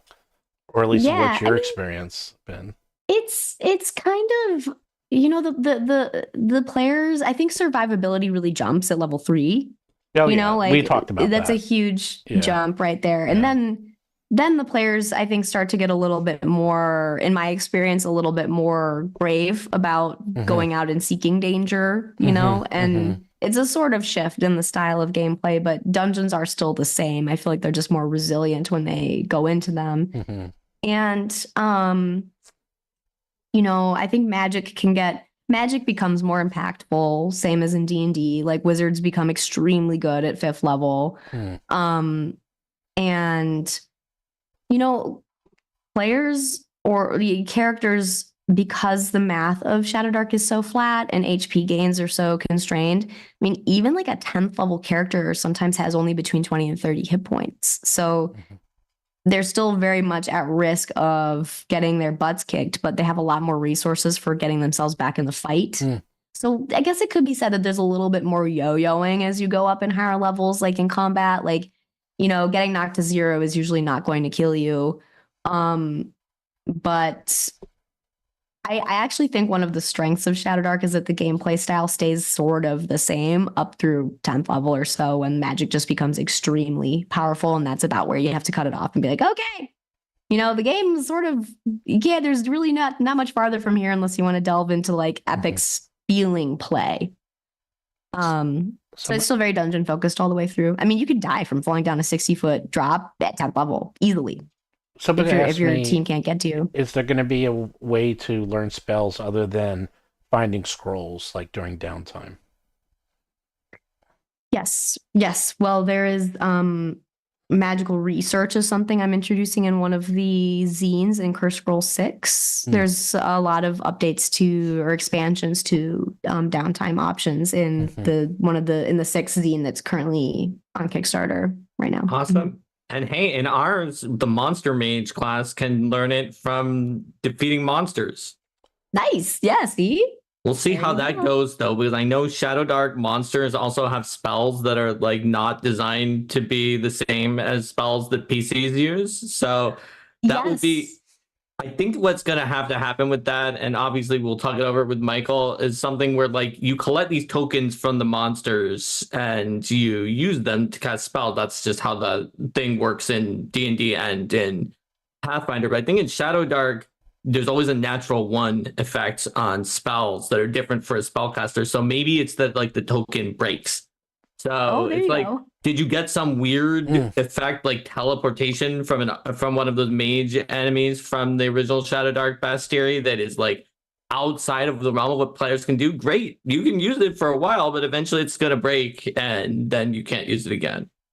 Yeah, and that one is see, it's so funny too because spellcasters will probably try to hoard luck tokens for that. So that's one of the things that's like, because wands break on a natural one. And I've seen spellcasters just sit on luck tokens once they have a wand so as not to break it, but in a way that limits them in other ways. So right. Yeah, that's I like that. I think that's fun having these precious items that you can use until they break. I like it. That's a good idea. Yeah, I mean, our classes are definitely going to be, I think, I wouldn't call them advanced classes, but I know we're going to have like weird new stuff in our classes. So it's not going to be just fighting. It'll be like fighting, but you can use monsters in your fight. Like you can literally grab a monster and then have it use its breath weapon on the other monsters, stuff like that. Like you're like, wait, like crazy gonzo stuff. So there are a lot of things that depend on what's in the monster stat block, because there are classes that are associated with bestiary books. So it's like you want to be able to use the things that the enemies have. Yeah, we have pretty gonzo classes, which is like I was like, oh, ShadowDark's going to be great for this because like our classes are already kind of gonzo. So if it's like gonzo on top of gonzo, you get super gonzo. It's going to get just bizarre. You got gonzo squared. No, it is. Well, these classes are already kind of out there. So I was like, oh boy, when we convert them, they're just going to be out of control. They're going to be so much fun. Which I think I love it. like. And it's a corner of the design space that hasn't really been fully explored. Like we don't really have a lot of in-depth monster supplements made specifically for ShadowDark. The monsters in the ShadowDark core rules are very like classical D&D, like SRD. Oh yeah, well things. That's what you have to do. I mean, I've talked to this. I've gone through this actually with Eric Mona pretty extensively because it's like usually the first 3 monster manuals for like Pathfinder and D&D, like it literally takes 3 monster manuals to get all the core monsters in. There's just so many, and it takes a long time. And his hardest thing is balancing like what goes in the first monster manual versus the second or even third. And because you can't really get the cool things, like the cool things come in the supplements, they come in adventures, they come in other books, because you can't. If you're using space for a really weird monster, then you're taking out space for an owlbear, or like it's like it's like in even animals, like where do animals go? And the other problem with monster books is they're phenomenally expensive to do. Now I know your monsters don't have that much art comparatively because you only have art for a couple of them. Yeah. One art per monster, right. As in a standard monster book. Yeah. Yes, but we have 1 art per monster. So ours will be a more traditional monster book. You'll have less monsters, but our monsters are also pretty big in terms of complexity. Like, well, not even that. Like I think they are at close to a ShadowDark monster in complexity. But they still tell the story of that monster, but they have more lore. They have a lot. Whereas in the ShadowDark monsters, it's you'll occasionally see some really cool lore for like, hey, look at the giants. This is what's going on with the giants. But a lot of the time, it's just like it tries. You fit as many monsters as you can, and so it doesn't have a lot lengthy lore. Whereas ours always has a bunch of lore on each one. I think that's what makes it take more. Well, that's also I like that. Well, you need lore for weird monsters because you don't know what they are. Like, it's like it's either just a name and it's like, okay, what is it? And a name. So you need, if it's not a standard, quote, standard monster, you need a picture or you need lore, and both of them take up space. Or best case scenario, you have both, right? So yeah, but ideally both. Right, and that's why monster manuals get so expensive. Monster, people kind of know. They know what it is. They don't necessarily need the picture or the lore. They can get it. Right, like if you're fighting that was a big decision in Shadow. Right, like everyone knows what cows. But even with genre specific monsters, that was a big decision in the ShadowDark core rules where I was like, am I actually going to make a full entry for every one of these monsters, or am I going to assume some familiarity with the genre, which honestly, like the ShadowDark book does assume some knowledge of the D&D genre. Like I think like the quick start rules are good for teaching new players who've never played before. But as far as like I wasn't trying to like recreate the wheel on explaining what these extremely well-known monsters were, because I think that they're ubiquitous enough that wasn't needed. But like new monsters, it's totally needed. It's very important. Someone wrote, they said, when Arcane Library comes up with a monster manual, my money is already taken by Monkey Overlord. Monkey Overlord, this is the next best thing. They're going to beat me to it, let me tell you. This is the next really best thing. We're literally we're doing it basically. Okay, I came to Kelsey about this idea like almost a year ago. It's because there's like pillars of game design, and one of the game pillars is you need the game itself. You kind of need a DM's guide or something to help DMs move forward. You need adventures. You obviously need classes. All that's part of the rules. But the one thing you actually need, which everyone forgets, is monsters. And more importantly, you run out of them very quickly. And it's also one of the hardest things to publish for everyone. It's a lot of work to put out monster books there's a lot of reasons, but it's expensive. It's expensive in time. It's expensive in art. It's expensive in layout. It's expensive in page count. They're expensive books. Copy fitting. It's got the longest copy fitting because every page has to be copy fit separately. You can't flow it on to the next one usually. So one of the reasons I'm doing this is A, I love monsters. B, we have a lot of weird monsters that would work perfect in ShadowDark. C, we own all these. Like, we don't have any regular monsters. We don't have any halflings or kobolds in any of these books. Steven says we own all of these.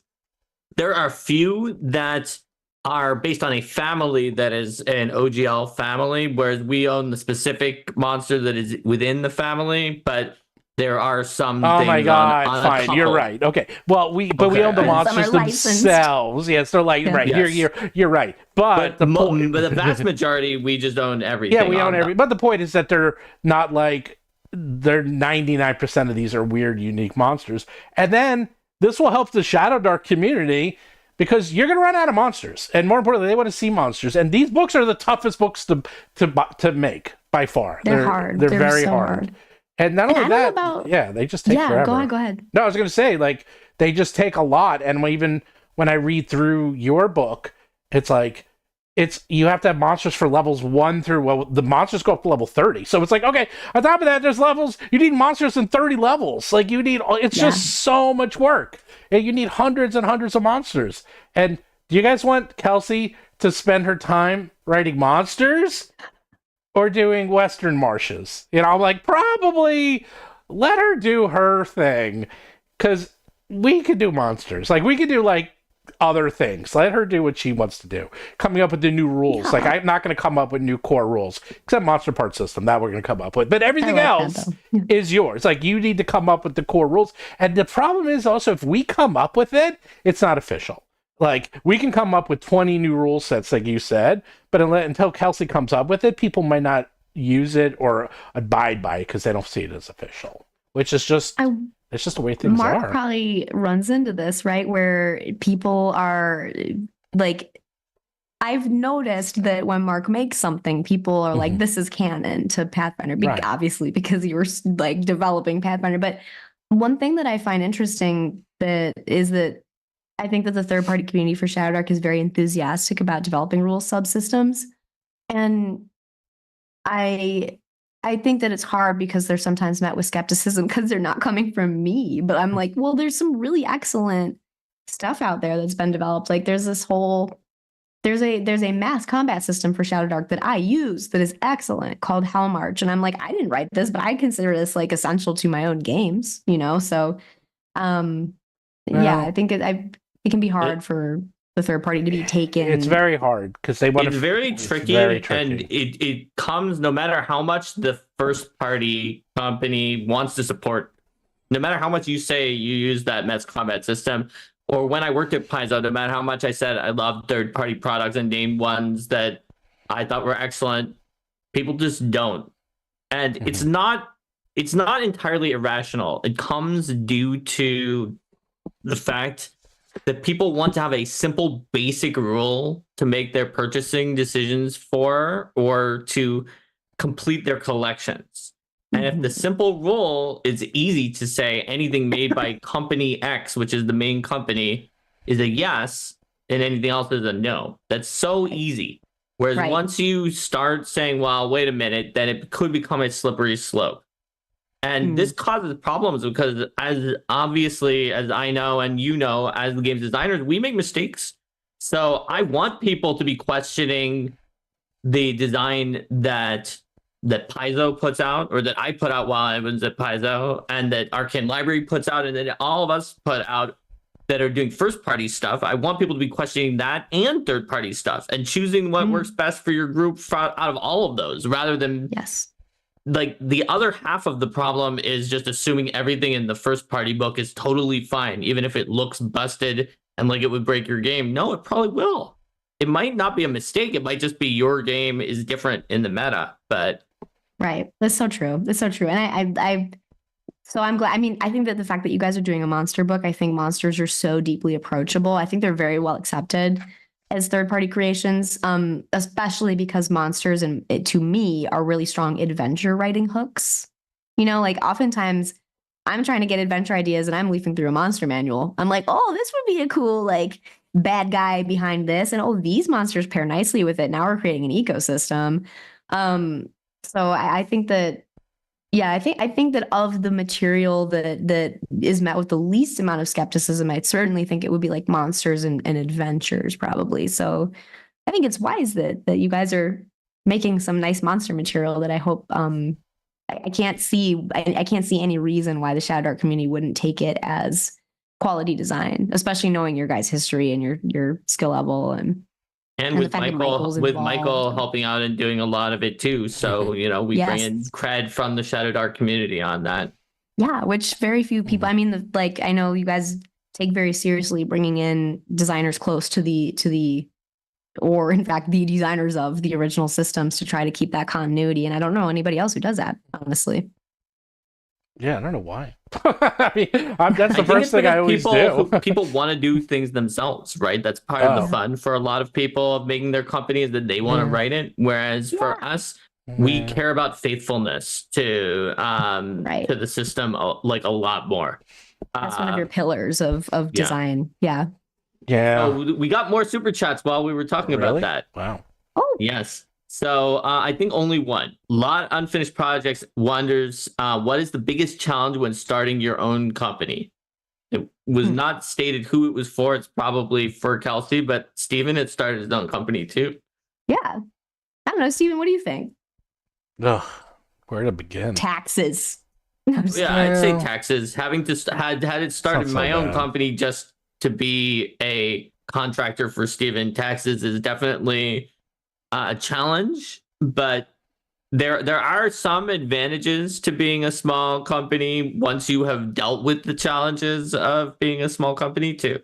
I don't know. The hardest part is, well, I was talking, so Mike Shea is getting out of like doing his own stuff, or he's kind of scaling back, or I don't know. He said he was, or no, I don't think he's not publishing on Amazon anymore or something, or I don't know. I don't want to put words in his mouth, but he did say he was like changing his methodology because he doesn't want to deal with like tariffs, and he doesn't want to deal with importing and like, you know, taxes. And he's just like, he just wants to make games. And now he's become, you know, a business person, which is pretty much, if you read any D&D book of like why TSR failed, that's why. And that's what always happens, is that these companies want to make games, and then they start making games, and then they realize, oh my god, there's so much to actually dealing with becoming a publisher. It's like, I mean, right now I have to deal with, you have to deal with tariffs, and you have to deal with warehousing, you have to deal with shipping, I have to deal with taxes, and I have to fill out something I got from the state of Mississippi that I got to fill out. I don't even know what the heck it was. I got something from them, and I'm like,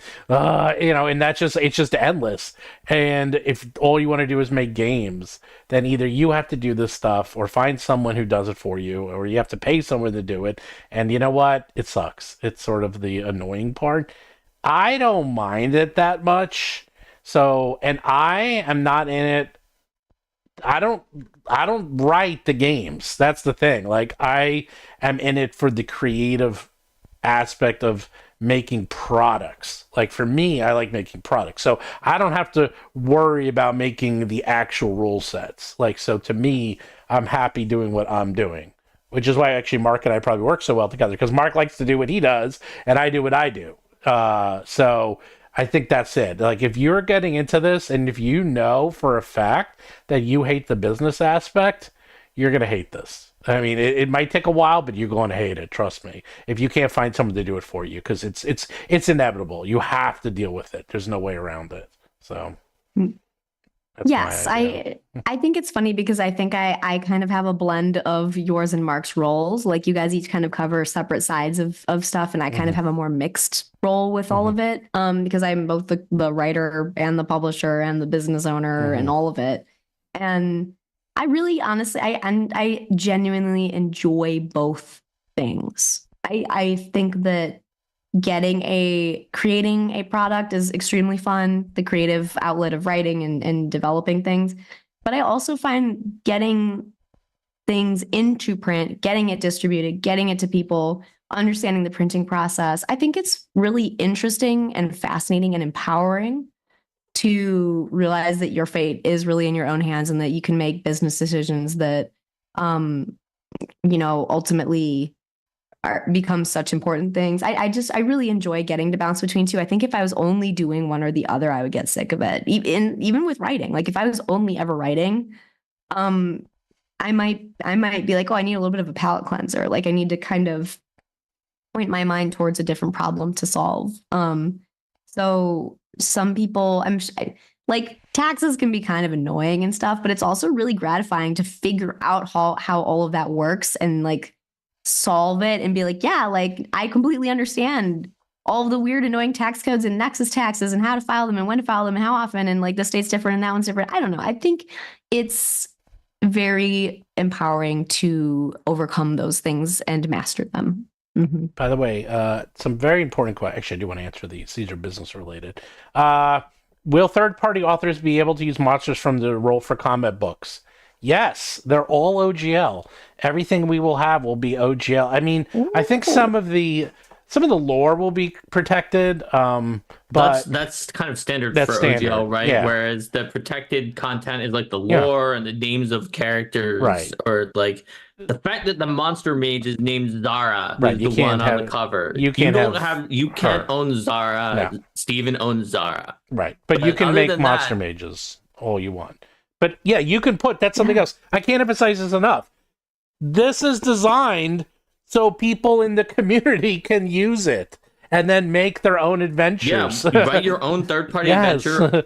That's why we're doing this. You need to cite us. Yeah, right. You just have to cite us. Battlezoo Bestiary when you're doing or whichever one is the correct one when you're doing your OGL declaration at the end. Yeah, and you're good. Yeah, it's like 97%. It's funny because you use a blend. Yeah, like because you guys are releasing. Are you guys using the CC or just a straight up OG? Are you using Creative Commons? Okay. No, I don't use Creative Commons. It's too complex. Something that would be interesting to like we create a little bit of information for creators, because like if you're publishing a product for ShadowDark, you will need to that is using monsters from you guys. You would need to include both the OGL with the proper citations in it, as we all used to do, and then you would also need to include the ShadowDark third-party use statement. Yeah, so you need to include both licenses, but you could easily. That's fine. We're going to have the third-party use statement because everybody. Exactly. We do it. So you guys are doing it the same way that someone using your monster. Yeah, they could just look to see how we did it if they wanted to get an example. Yeah. Yes. Yeah, Yes. It's cool. You can have multiple licenses in a work is essentially what I'm getting at. Yeah. No, that's the point. I mean, I know I'm hawking my product here, but the point is that if we add 500 monsters to ShadowDark, it's only going to help the ShadowDark product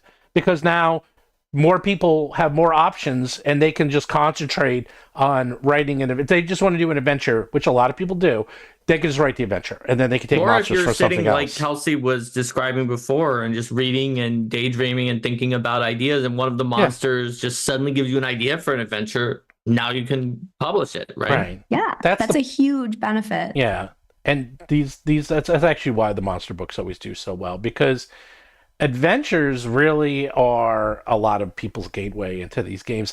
Because think about it, whether you're writing your own for publication or you're writing your own to use as a game, you always need monsters. You just do. It's the thing that no one ever talks about, and you will run out in time. Oh, yeah. The other one was, do you do an LLC? And the answer is no. Do not do an LLC. Do an S Corp.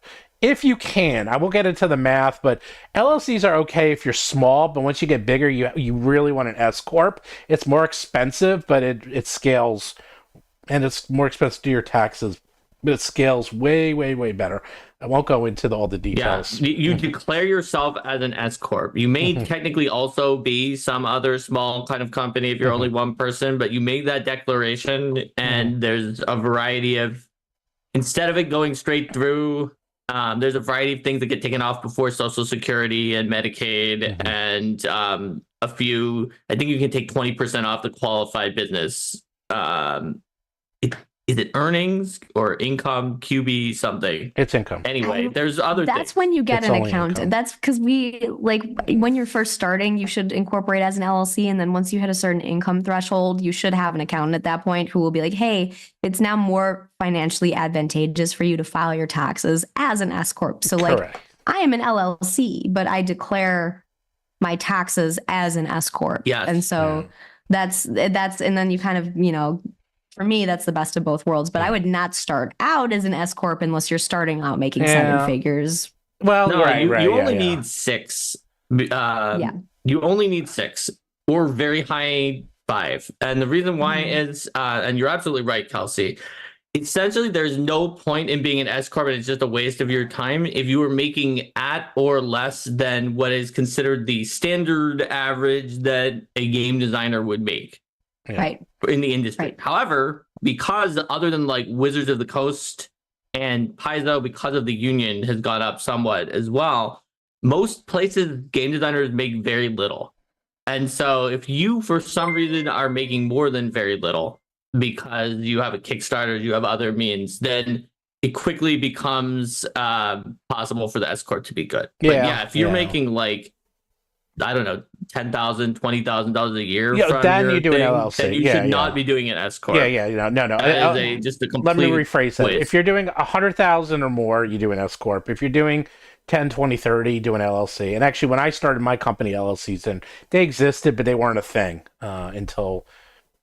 That's how long ago it was. So like when I started my first company, it was like you were an S Corp or a C Corp, and that was it. Those were basically your two options. We actually But it's very cheap and easy in most states to become an LLC, and I would strongly encourage it because it protects you from. It separates your liability from what happens with your company from you personally. Let's say you accidentally somebody decides to take you in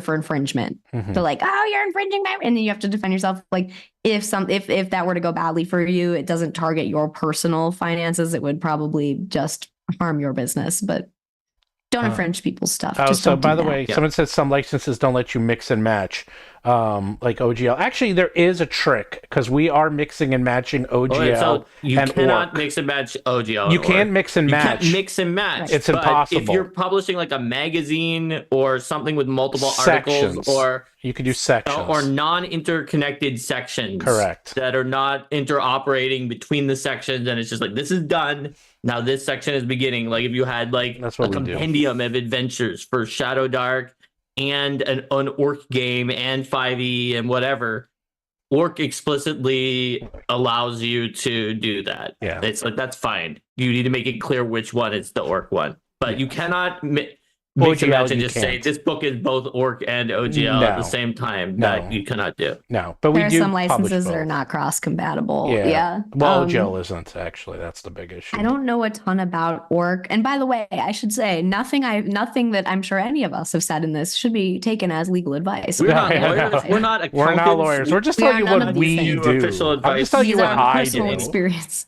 But Yeah, so, even though like, I talk to I my don't- lawyer every single day, but don't listen to me.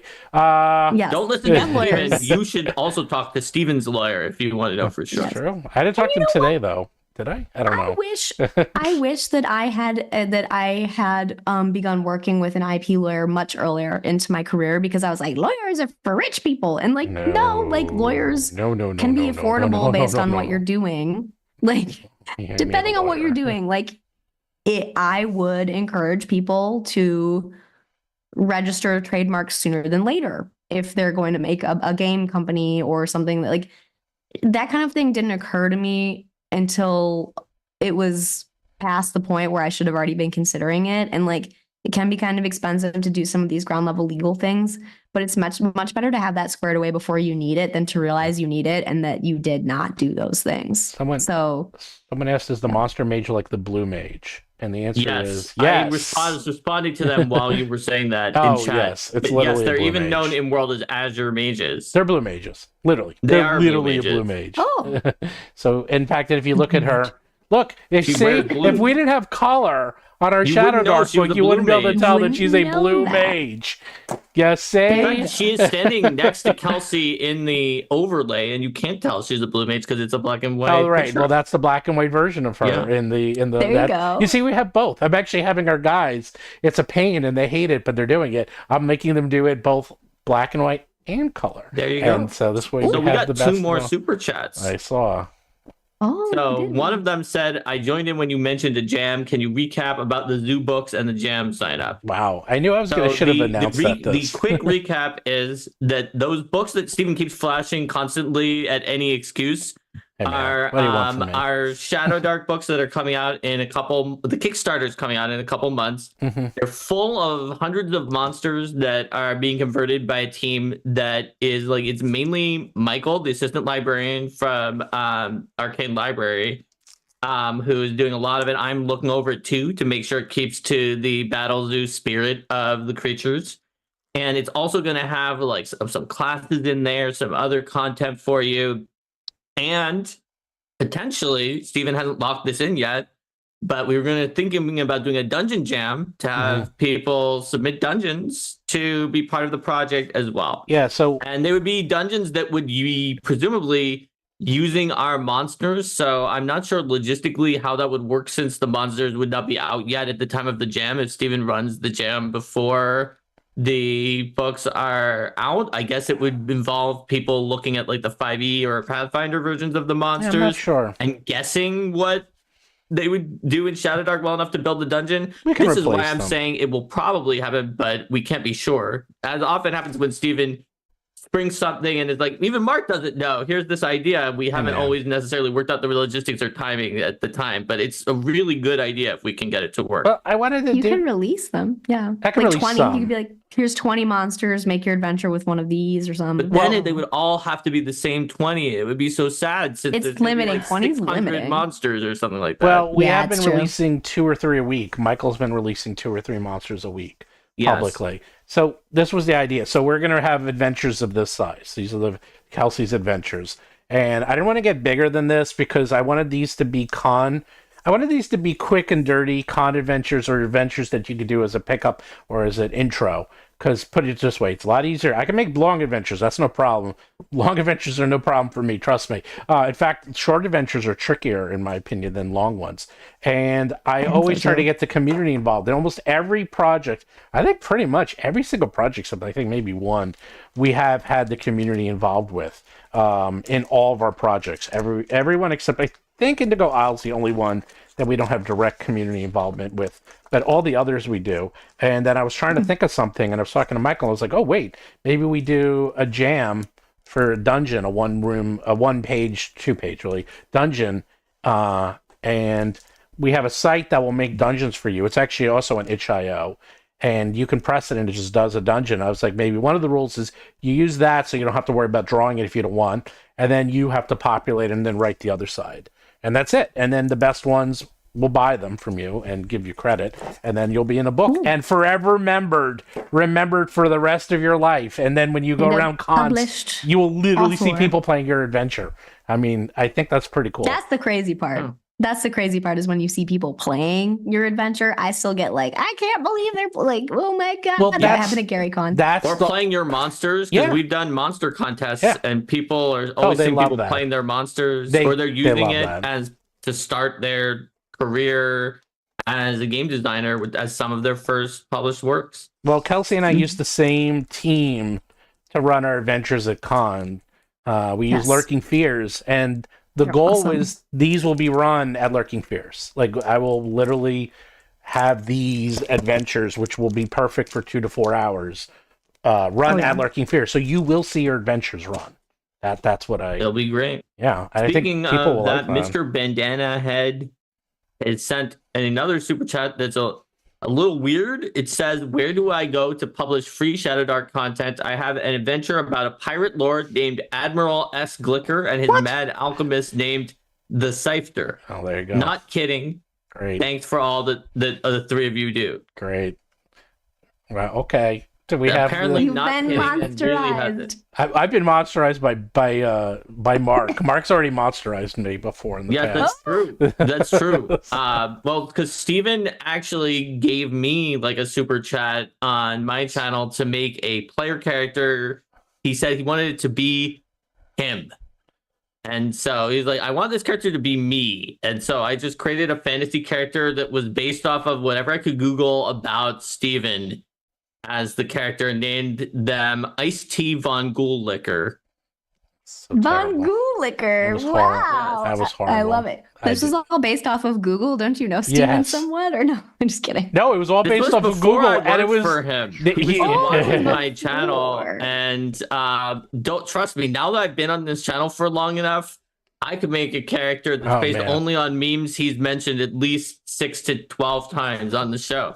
Totally deep cuts. But Mark, now you have to be made into a monster. Yeah, no, it could work Steven, for me you gotta too, do it. But it'll be like you know how some games have an ability like in Blades in the Dark where you can just pull out an item that you need because you kept that thing.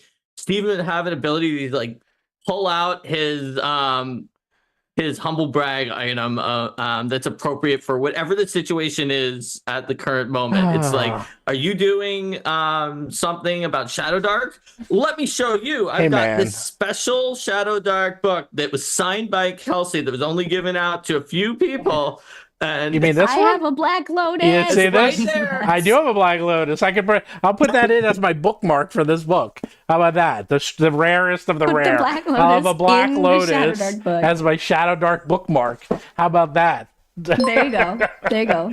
That's got all your bases covered. Yes. The real BBEG in the Roll for Combat adventure is Derek using Horizon Thunder Sphere to lead everyone's characters. Dude, I will write an adventure and I'll put every YouTuber I know in there. We'll have Kelsey in there. We'll have Baron DeRop. We'll have Professor in there. Professor would be like the Mr. Dungeon Master from the comic, from the web, from the TV. Right. He'll just appear and then disappear. We'll have Derek, of course, will have to be the final boss, if not me. Is Derek Venger?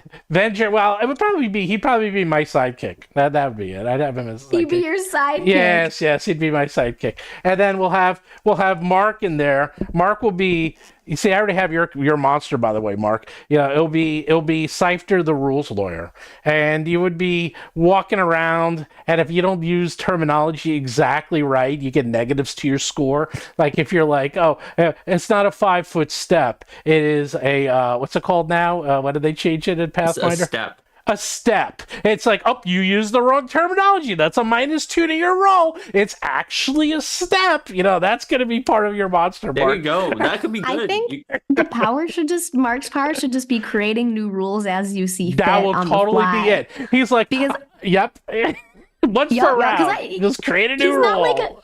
I feel like Mark's too nice to like The correct people rules like lawyer. about like you did this rule wrong, but I feel like he could just be like, well, I'm just going to make new rules Well, now, this is a you know, monster. There you This is go. the evil version of It's Mark. the evil one. Right, so The he evil would one. point Yeah. out. He would So, point out that you the did rules opposite wrong. version of Right. the Mark we have. Evil yeah. Mark would correct the GM. Yes. Like if I'm a GM and people are getting something wrong and they seem confused, I will try to guide them through it. But if I'm a player, I try to not correct the GM unless they know I'm at their table and they turn to me and like if they ask me, they're like, "Did I mess this up or am I getting this wrong?" I'll tell them. The But, rulomancer. the evil Mark demon would definitely do that. Someone- Would just be like constantly causing problems. For me, I mostly just like when Steven says something, especially that it's like a marketing or advertising thing and is slightly wrong, I do try to correct him because of the fact that I want to make sure that people get the right idea and that they don't have the wrong impression of what we're going to do. So they come back later and we're like, but Steven said thing X.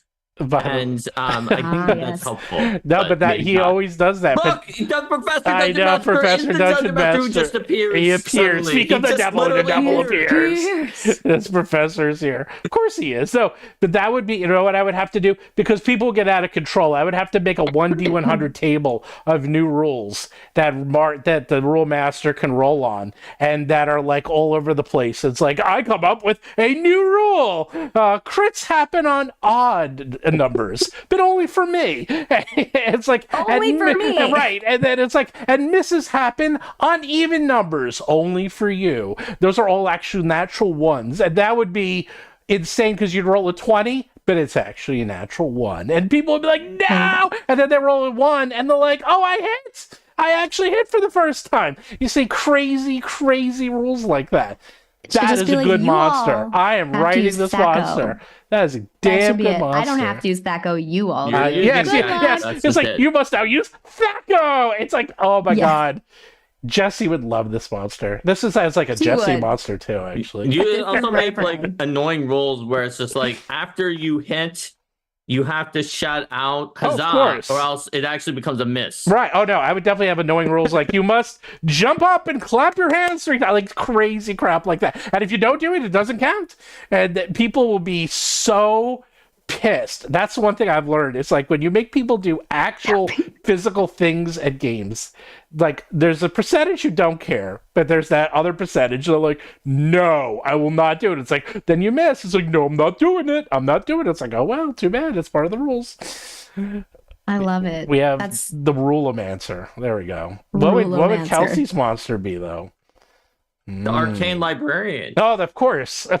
Duh. there we Right? go. That's right. He's just constantly pulling out cursed scrolls And she always has reading a them torch and cursing people. At all times. A torch is always Yes.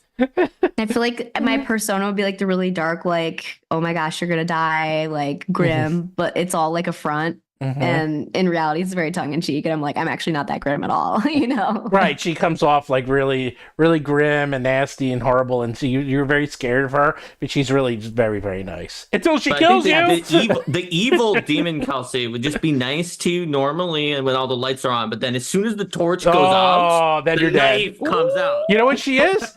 You're a what are they? The Whispering Angels, or what are they from? The Weeping Angels. Weeping in, Angels. Doctor Who. Yes. where Oh yeah, you're if you like not looking blink at and they them. can move. Yes, Yeah. that's Kelsey. Kelsey's a Weeping Angel. She's totally There we go. totally nice, innocuous when you look at her, but as soon as the lights go out, boom, you're dead.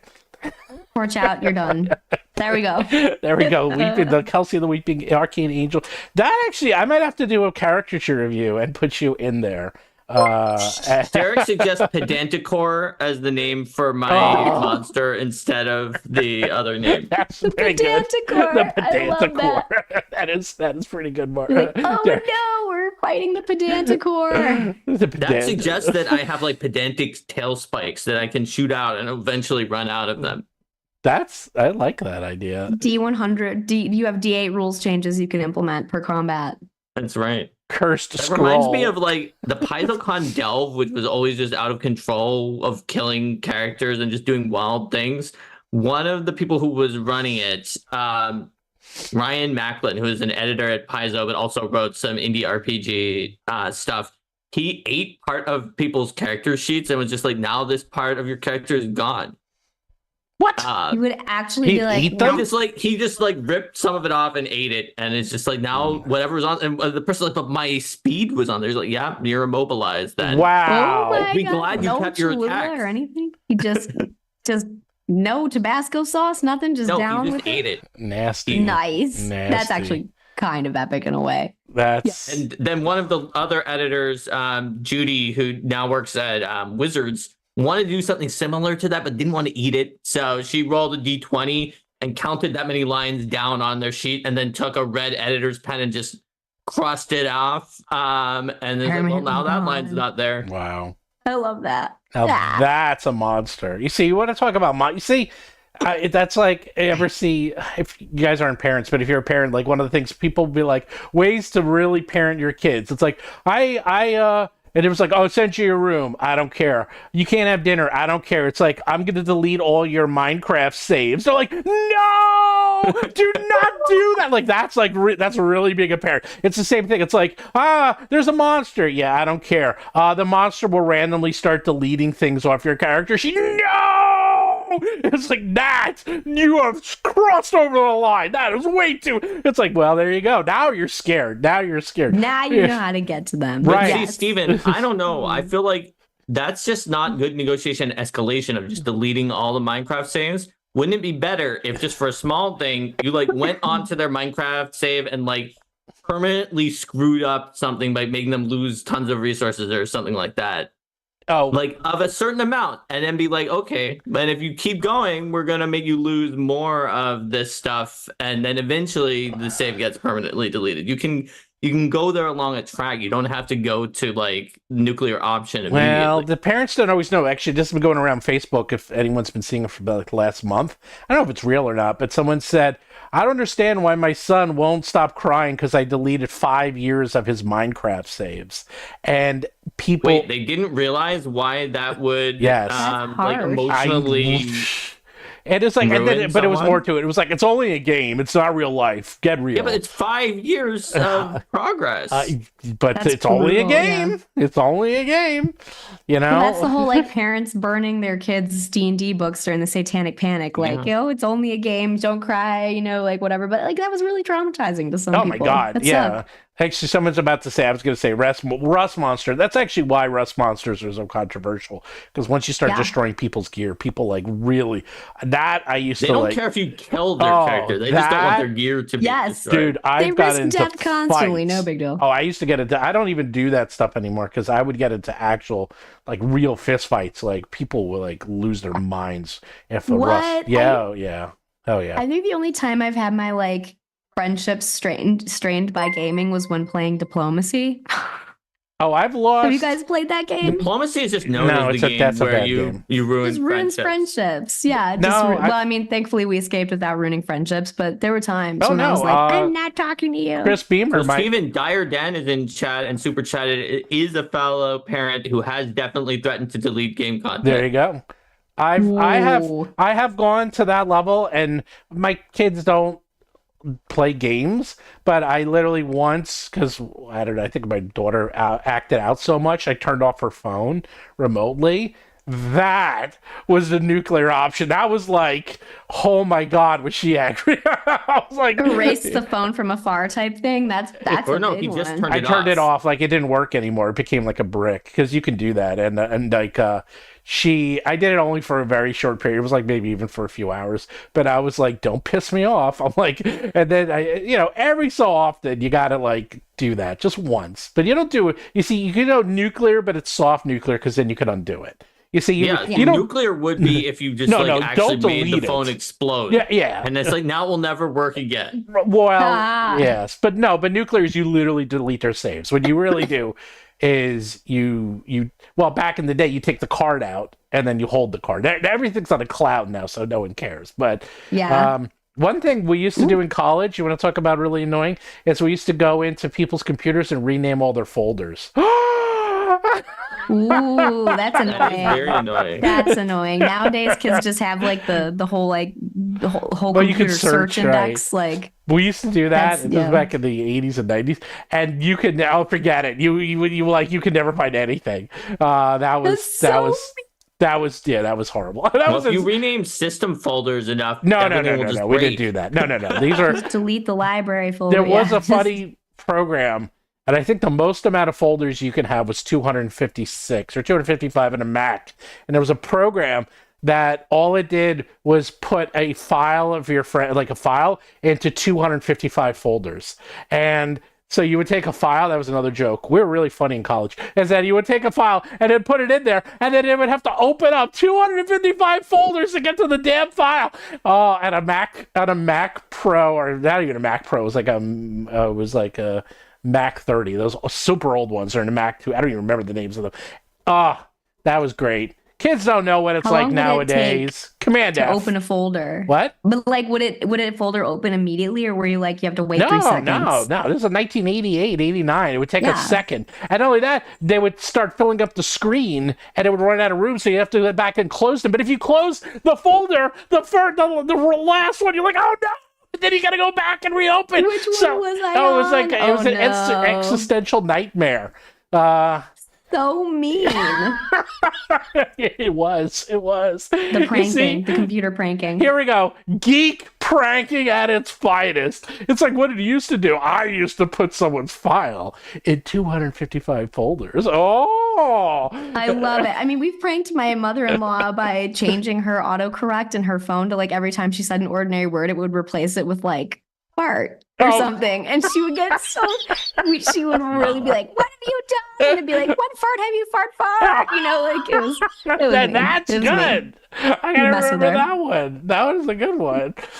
Geeks can do some fun pranks. Like, there's definitely been a lot of amusing pranks that happen, obviously, at MIT. Like, one time they took apart like a professor's car and reassembled it on the roof. I've heard of those. And people were just like, how did the car wind up on the roof?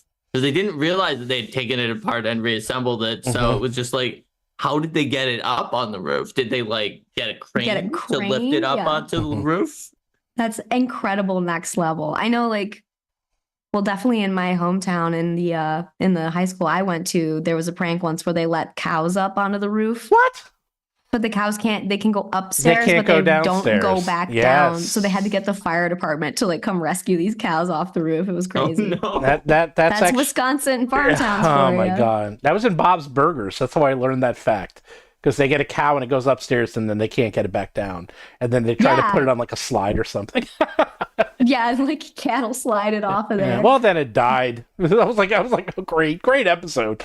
Wow, that sounds like Bob's Burgers was more depressing than the real world equivalent there, where they actually saved the cows with the yes. Those cows are worth a lot. Well, it was early Bob's Burgers when they were still getting their footing.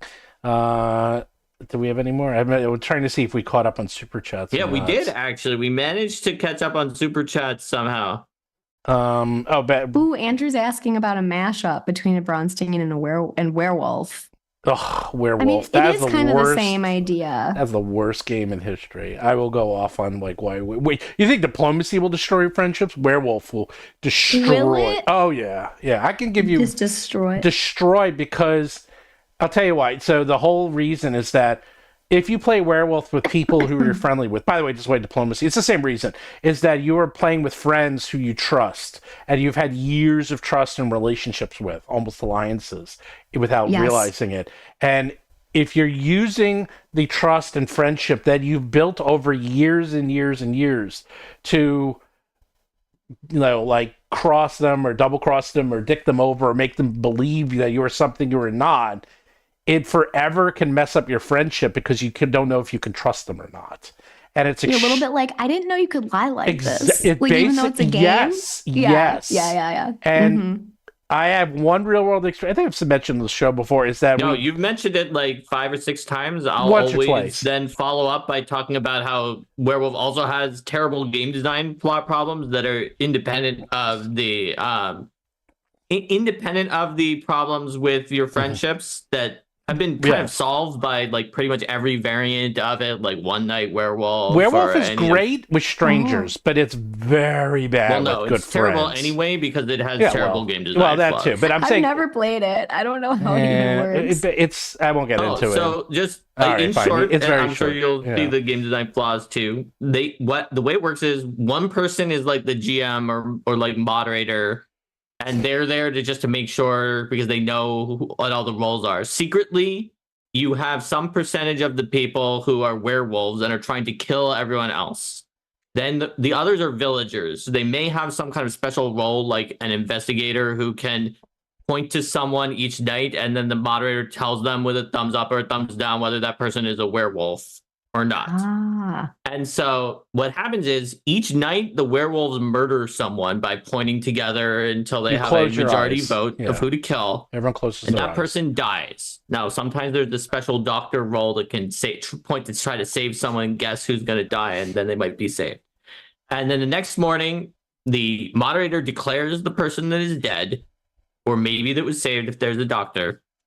And then there's a day phase during which everyone accuses each other as much as they want to, at least, of being a werewolf. And then you have a vote whether or not to kill someone by hanging them for being a werewolf during the day.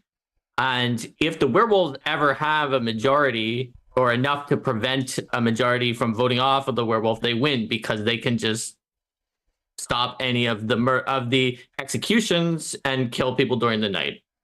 And so basically that's how the game goes. And players are eliminated when they're killed, either by being executed correctly or incorrectly, or being killed by the werewolves. And so gameplay continues until either the werewolves are all dead or they have enough of a majority or a equal share that they can prevent execution.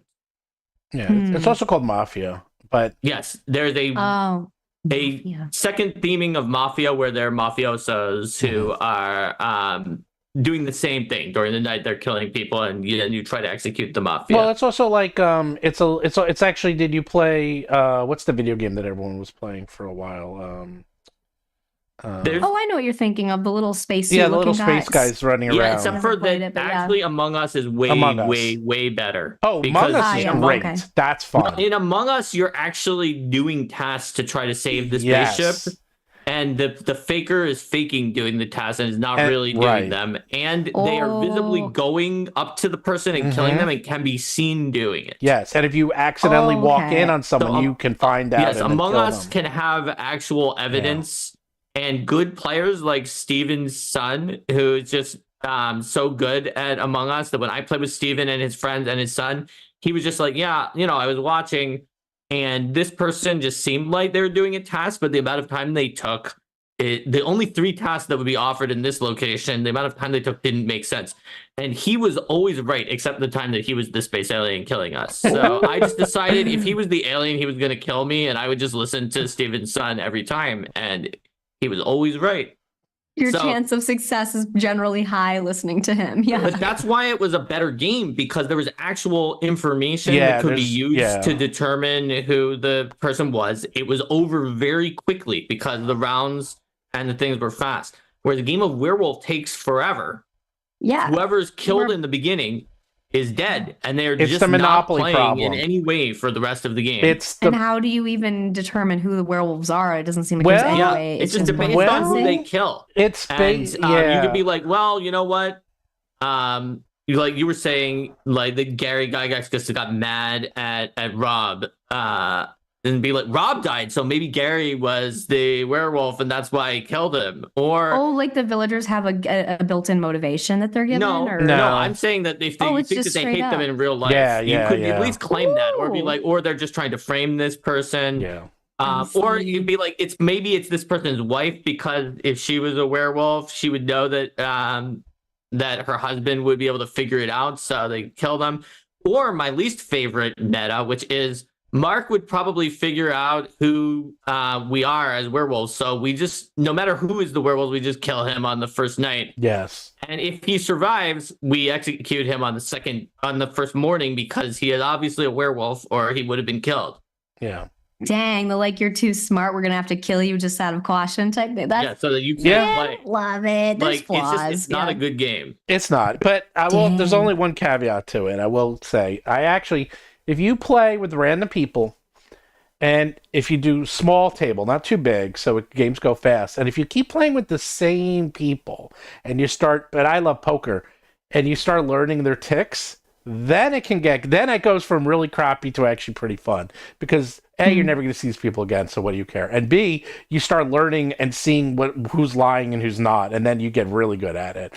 It's still bad. There are like 10 to 20 variants that are similar, but good. Thousands of variants. Like the idea, okay, there are thousands that are in that subgenre, but there are 10 to 20 that are even have like the name werewolf in them and are like something werewolf, and then they're good because they fix the obvious glaring flaws. Yeah. Like social deduction games as a genre are a great idea. And doing it with a werewolf theme is a good theming idea. Yeah. They're just specifics of the classic game werewolf that are just bad no matter what that can be easily fixed. Interesting. How did we get on this long topic of werewolf? We were talking about mixing Braunsteins and werewolves, which like I don't know if a lot of people like even know what Braunsteins are, but they were like the predecessor to D&D as it stands. It was like they were war games where you were role playing like an individual in a localized situation, and it was going to impact a war game that would take place later at like the battle scale. But you're like in the town of Braunstein, you guys are each playing like you're the mayor, you're the captain of the guard, you're a student who's been arrested, and like you're the chancellor of the university, and each character is given motivations that are secret, that are conflicting with a lot of other people. And a big part of a Braunstein is the fog of war, where you don't know the motives of the people around you, and half of it is trying to figure it out. So there is like an element, it is a social deduction game, honestly. And it's a very interesting part of D&D's history. By the way, while we have people on here, now my Kickstarter, I think, is 5% the size of Kelsey's, just because Kelsey is great and I'm garbage. But anyhow, if you're interested in a much tinier Kickstarter, we have 989 backers. So we're so close to 1,000, which will still be 1/1,000,000th of what Kelsey has, as I'm sure she's approaching 10,000, I'm sure. But okay, Stephen. No, Kelsey, you say I'm being pedantic, but how can just something that is 10% as much be 1/1,000,000th? You're getting like really hyperbolic. Because you know why? Yeah. Because I use a logarithmic scale. That's why. Oh, well, that actually explains it. I guess It's changing the rules. I changing the rules. Pray I don't change them again. So everyone, basically what Steven's saying is thanks for tuning into this ShadowDark episode. Now check out this non-ShadowDark Kickstarter. No. I'm looking at hers now. I like when this happens. She has 1747071. I like when every so often you see that. It'll be like kind of, so she has all the sevens. It's like 1747071. So you got the sevens. Everywhere. It's 3 sevens. It's the Las Vegas slots. It is, but it starts with a 1 and ends with a right. It's 777, baby. You got a jackpot. It's a jackpot. This entire Kickstarter has felt like a jackpot. It's been very crazy to watch. I still can't believe it. Let's see. Let's do the next fun one. Let's see where it's going to end. I'm pretty good at guessing this, we're at the halfway point today. You are literally at the halfway point. We're almost at the halfway point. The funding probably is beyond its halfway point, but No, I think you're going to get to 2.4 million. No. Are Yes. you using Backer Tracker? No, I just know because this is my 9th Kickstarter and I know the math. So it's so different. Guesses. Things are changing because I feel like a lot of Kickstarters are becoming increasingly front-loaded now, and there's not that big upswing at the end. You are completely right. Most are, except for the $1 million ones. They're heavily backloaded too, because because people, they feel like they're going to miss out, especially the new people. I think it's going to. This seems to be happening. Like the DC-20 did that. Like all the big ones are doing it. The smaller ones, I think, because they get all their fans to join, so they're heavily front loaded, and then and then you don't get as much in the back. Someone pledged, so now it went away. It went from 7 1747258. 258. Come on, you messed it up. Oh, you messed it up. darn. I'm so no. Thank you for But pledging. you have And, like, 9,077 backers. So they got rid of The 17. 7 moved down. There's That's seven. what No, but happened. wait, hold on. That means that she And now it's- has wait, it's- over 9,000 backers for Right. her favorite TTRPG. And she has As 14 we days to determined go. previously, Which which is- is the Dragon Ball Z TTRPG. Right, which is That's divisible by right. 7. So we got another 7 in there. So, This is getting crazy. What's Well, going on? well, math connections. well, But yeah, I know is crazy. it doesn't mean anything. But if you wanna help, yeah, no one pledged, by the way. There we go. If you want to help my little baby Kickstarter, where we add lots of crazy ancestries to the rules, dude, you can Always play. I sent the picture. You can play. This is actually, we should do this in ShadowDark. We should put fusion in ShadowDark, Mark. A fusion Like is Dragon Ball Z fusion? no. Yeah, they're kind of like Oh, that. Is it? There's also the Quintron, which is basically 5 living machines that can form one giant one that is played by all classic. 5 It's of your characters. Voltron. Quintron! I Yeah, love that. it's Yes, Quintron. the Quintron. There's Chimera, where you're playing each of the 3 heads of a Chimera. Cerberus, similar, but they're all Oh. dog It's heads. one the Hydra, character. the Hydra, Oh. and each player is playing one of the heads or one of the parts of the Quintron. So it's a character that is shared by multiple players. The 2-headed giant is the easiest one because you only need 2 players for that one. Mm-hmm.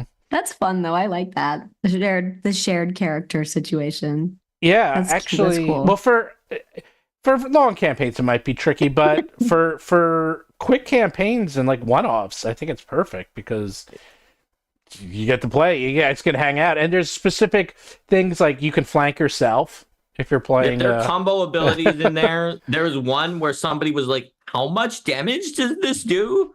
How can this That was be? Derek. How can this be possible on Was it on like the 40d10? Hydra where all 4 people combined to do? It was just like some I think it's ridiculous 40 amount. It was like 40d10. 40d12 or something or like D12, that. yeah. Dang. And it was like. It's like, yeah, that's how much you should be able to do because it required all 4 characters to team up. They start glowing and the enemies can see that they're about to use this until the 4th person has contributed their actions. It's easy to dodge. If they're still standing in that, they deserve to get hit by 40d12. Yeah. That's true. That's true. The hyper beam char. You know it's coming. Yes, it's exactly the hyper beam. It basically is It a is. beam. It's not It called is. hyper beam literally, but that's basically what it is. Maybe we'll do that as a stretch goal or something. I think people would, because that's really good to run in a pickup game or a tournament, not a tournament, a con, because like it's like, especially if you want to play with someone who doesn't really want to play. Actually, that'd be great with Jesse. It's like, Jesse's like, I don't really want to play. I'm like, you can be one of the heads. I'll be the other one. And then before you know it, they'll be totally into it because they'll be like, oh wait, I want to do something. It's a good way to get to the person who's not interested in fully playing, but then kind of getting Try playing. to sneak her in there. It's a low commitment thing. Well, low commitment, but she seems, yeah. I was talking to her. She definitely is sort of like, it's okay. Like, but she seemed to have fun the 2 times she played. She does. And she said too that it like, if you get the right mix of people and the right game master, then it's a lot of fun. And I'm like, well, that's true for every, Isn't that like TTRPG life? session. I mean, yeah, isn't Yeah. that life? I mean, Right. I can say that about anything, really. It's like, I go to dinner. I went with someone I hate. It was terrible. I'm like, that's eating, okay? We're not even playing a game. We're talking about eating food, like. That's true across the board, right? Right. So it really does. It comes down to the people, I think. So Yeah, that's a big part of it. Someone else asked about the Dungeon Jam. Damn, I think this Dungeon Jam's a good idea. Like, It's people someone keep- who's been here the whole time. They just wanted it repeated again. Oh, was it? Oh man, say Pedantic Mark strikes again. What was it? What was the name of the class? No, the monster Pedanticore. Pedanticore strikes again. Pedanticore. That we're gonna do a jam where you can design a 2-page dungeon, and the best ones will be added to the book. To That is package. cool. That so is that cool. way you can literally have your dungeon played by thousands of people, if not hundreds. Thousands of people, if not 10. Not hundreds. More than Not 10. dozens. Well, you got to go down because you see, everyone always goes up. You know, it's like hundreds of people, if not thousands. Like, no, I go the other way. Thousands of people, if not dozens. Like, what? What just happened? You went the wrong way. Dozens. Well- Not dozens. Well, because you got to wake At people least up. Steven will do it. He'll run through the adventure and he'll be whatever his super guy was, super dude. Super dude. Super Dude got away with a lot of shenanigans. You know what? Super It just happened. dude was Mhm.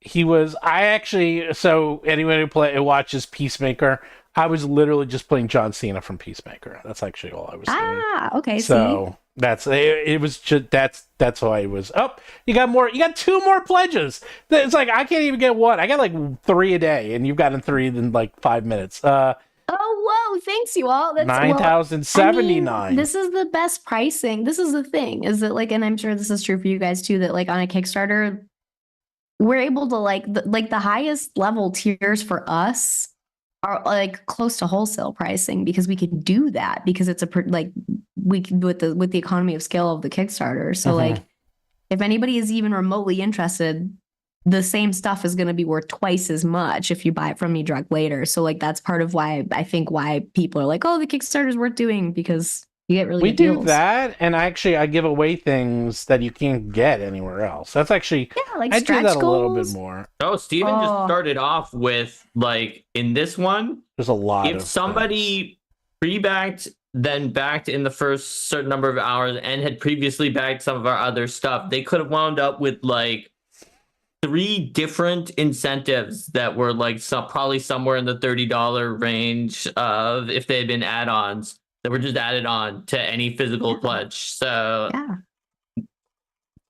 Oh, stretch goals. We're doing it. We're gonna have to start considering a $2 million stretch goal. I think which is wild. awesome. No, someone wants a super Wild. dude. Super dude write up. The super dude was actually what was Michael's character? Because his stats were terrible.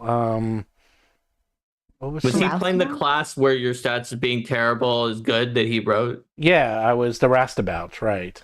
Yeah. Oh, and I did die, but I managed to GM the GM so well that she gave me more hit points from the goo that fell from the stands. I Oh managed yeah, because to, you ate like a healing goo thing. right, and then And she's it like, but you were at max. right, no, what happened is I was at 4 hit points. And then I died, but then I argued like I ate the healing goo when I was max. I said, well, maybe some residual energy came back, and then she made me roll, and then I got like 5 hit points. So I actually went up. I went over my hit point limit by dying. On top of that, We let the dice decide because Yes. we're like 1 to 3 no, 4 to 6 yes, and Yeah. you roll a 4 through 6. and I rolled. So. Well, that was it. That's something else. Oh, Mr. Blawface, who's in the chat, he can attest. All my rolls were high.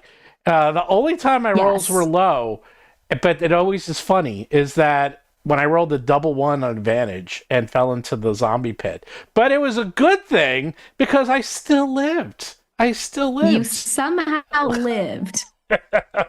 And there were 200. It's like, oh, you're 200 zombies. And then Baron's like, oh, I don't think you're going to live now. And I think Kelsey was like, no, I don't think you're going to die now. And then I lived because Kelsey forgot to Yeah, attack me. I forgot to. I killed the wizard, and I was That's like, on "Ha, you. ha, ha." And then I was like, okay, Steven, it's your turn. And then you're like, oh, completely crap, forgot. I forgot to attack you. I was like, that's why I brought the other guy in, because it's a what you get. distraction. And it worked perfectly. It was a distraction in real life on top of it. It worked, I guess, this time. Next time, I'll kill you. Next time Next I'll kill you, my time. little friend. Yes, Wow, you villain arc. gadget. Oh, yeah, Mr. That's right. Oh, Mr. Blawface, yes, his barbarian was a killer. I don't think I ever missed. People don't No, believe you me. did really well. That people don't No, believe I was me. there. I saw it. I that saw I roll it. high. They're like, that's impossible. I'm like, you think it is, but it's not, and I don't know why. And I'll use other people's dice. It is a weird thing, man. It is a weird thing. What is the ShadowDark Kickstarter? What is your ShadowDark Kickstarter, Kelsey? For those 2 people in the audience who don't know. Oh, it's for a regional setting for ShadowDark. It's the one that's the implied setting in the core rules, turned into an actual giant hex crawl with supporting material. It's got a game master's guide, a player's guide, optional zines that add even more material. There's some crossover between the two naturally because it would just be impossible not to have that. But, taken as a whole, it's a big, giant open sandbox setting that's delivered in the Curse Scroll zine style where it's trying to be flexible and not too prescribed so that you can really sort of just see where your group goes and try to build off of that and really embrace the open table style, open sandbox style play. Got it. Now you're at 1747505. See, you got all the numbers. Another backer. It's like you don't even need to do anything. You just sit back, let it roll in. You can just. Oh my! Just like. We're telling people about it right now. Maybe. Steven, we're literally advertising it in the middle of a stream. Why do you think it's weird? Like every time we have someone on who's doing a Kickstarter on a stream, they get more stuff, and it's not even just the big ones.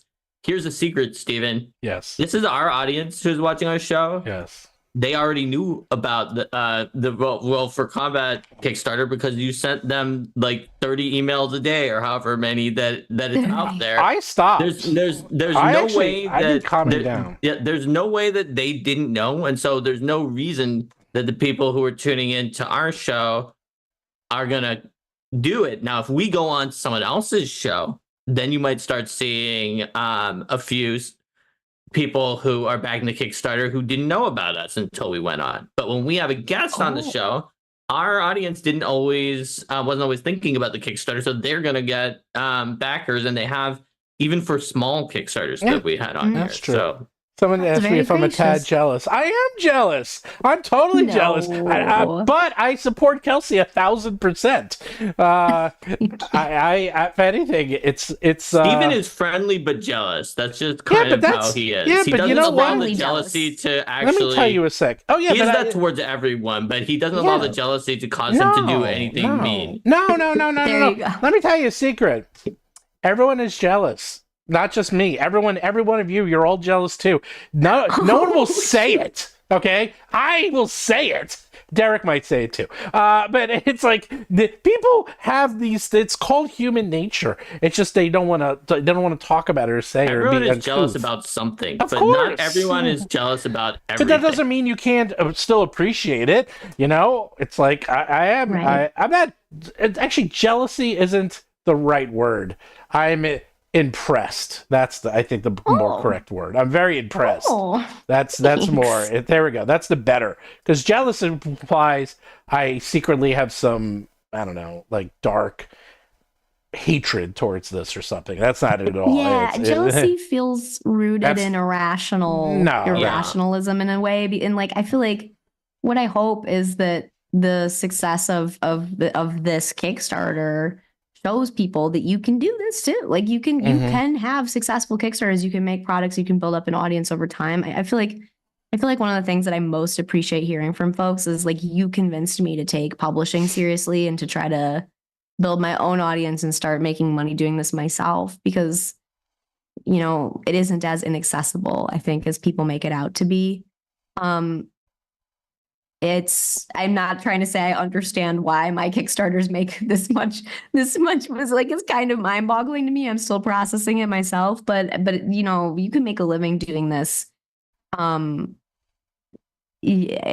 easily if you really invest yourself in it and put in the time. See, now people are coming out and they're like, oh, I'm envious too. You see, it's like everyone is, they just don't want to say it because they think it's uncouth or something. But again, it's not, competitive is a better word, but competition's a good thing. Like my wife, I mean, I play tennis, but my wife, she plays like literally every day. And her big thing is like, you have to play with people better than you, because otherwise you won't get better. Like she always plays, she's always trying to play better people, not worse people. She doesn't even really want to win.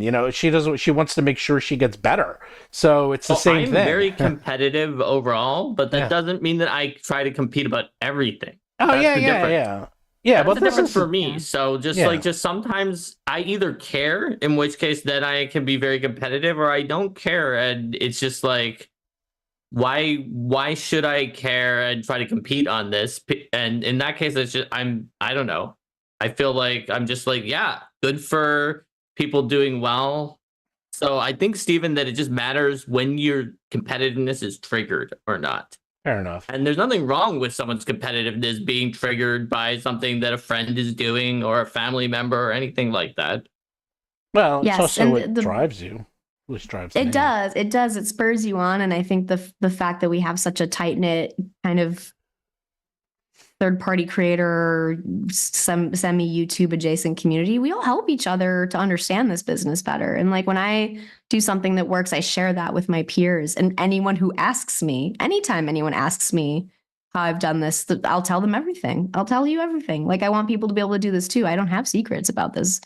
And so I think Steven has helped me many times in making business decisions that have gotten results that really mattered. And so have a lot of our friends, Professor DM, Baron DeRob, so we all help each other. And I think that makes our community stronger as a whole. So someone's success eventually turns into other people's success. I wouldn't be where I was without advice from Mothership's creator, Sean McCoy.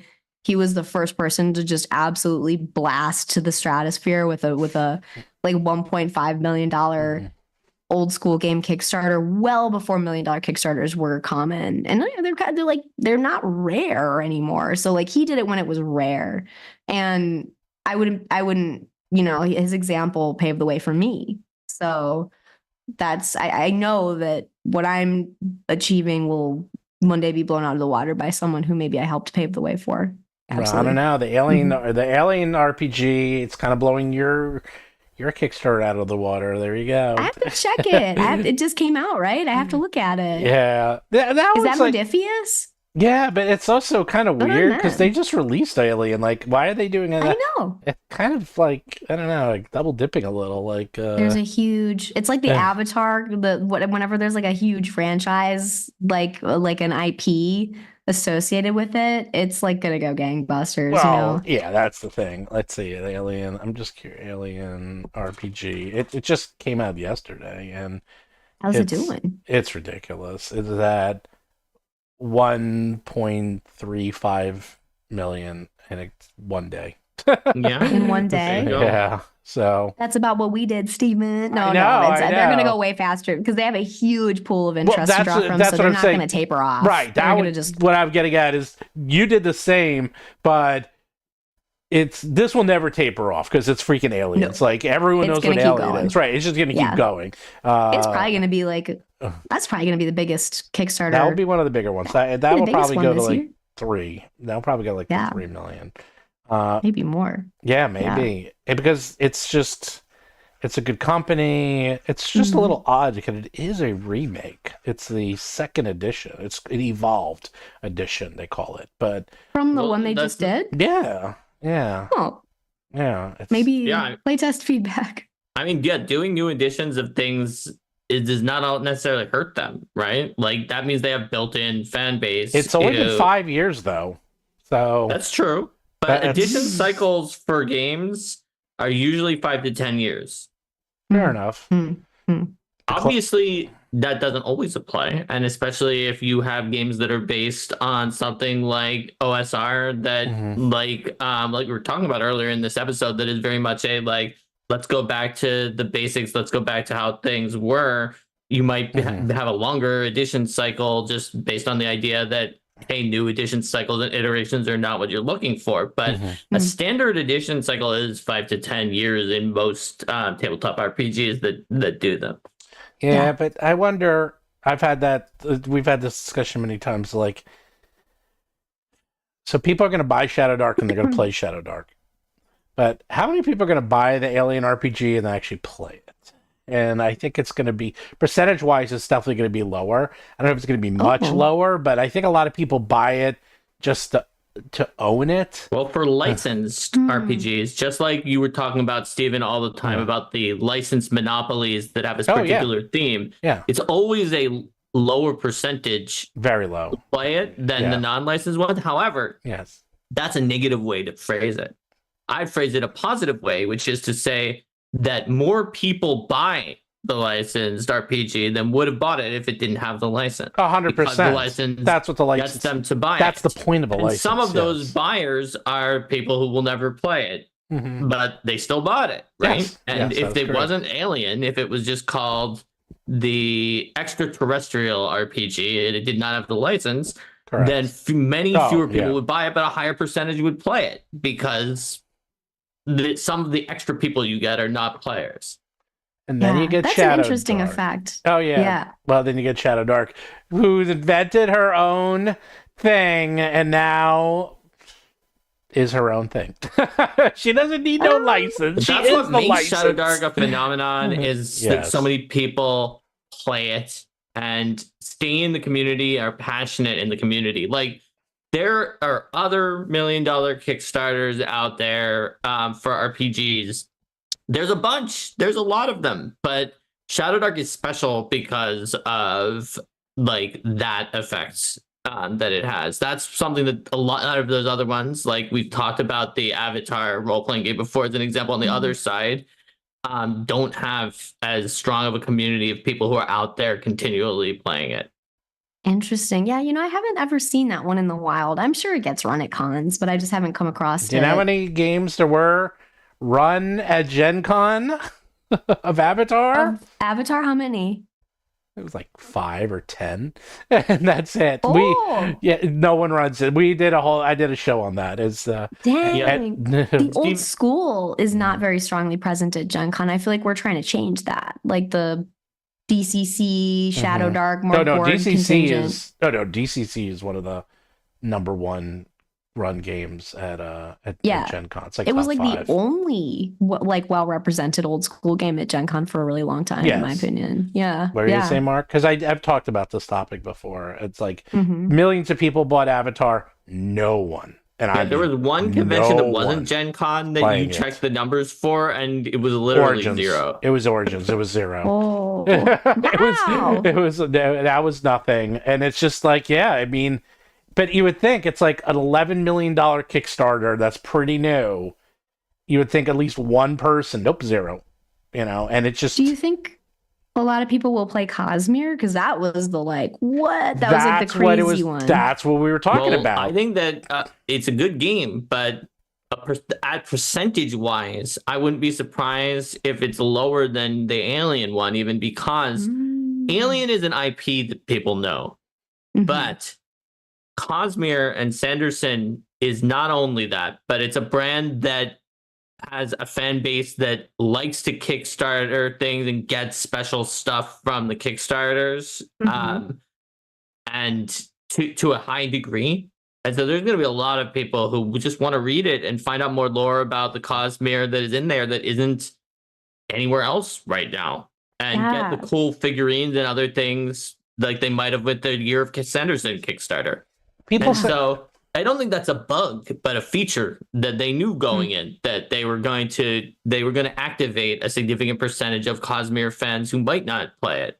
But maybe someday down the line they'd be like, hey, you know that one we got to read for the lore? Why don't we try playing it and see what actually happens? Yeah, I wonder. That'll be really interesting to see unfold. I wonder if Brandon Sanderson's going to try to do any kind of fostering of a gaming community of it, or if if that's going to naturally come about. I haven't been following it closely enough to know. My dog is making all kinds of noise over there. Sorry. Hey, it's perfect. Everyone likes the animals. It's always a plus.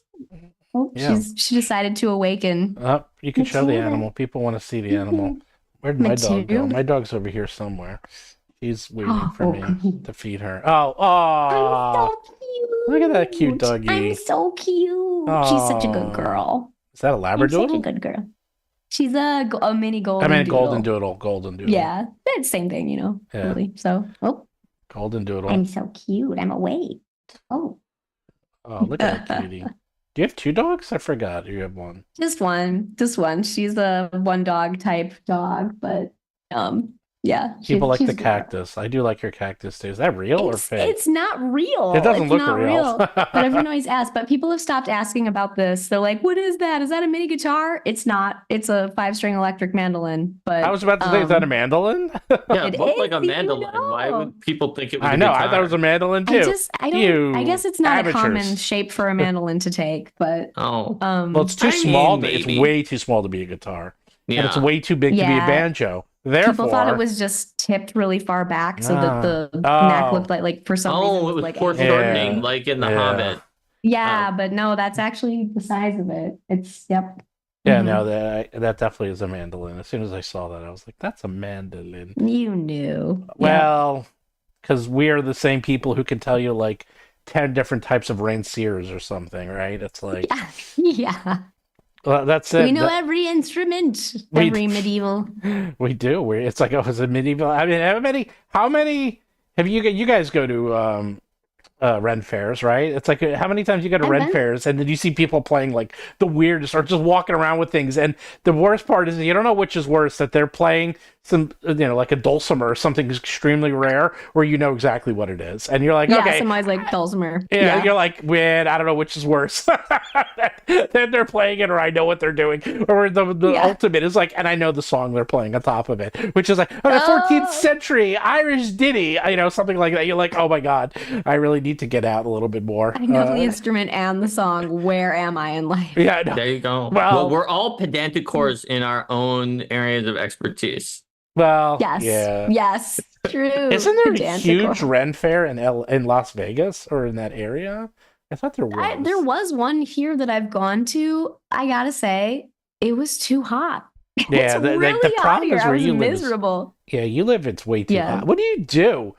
Mrs. Black, Mrs. Always Wears Black. Like, you must I die. stay inside in the summer. I mean, there's 3 months of absolutely unbearable heat here, but the rest of the year is beautiful. Like, it's absolutely beautiful right now. So, Oh.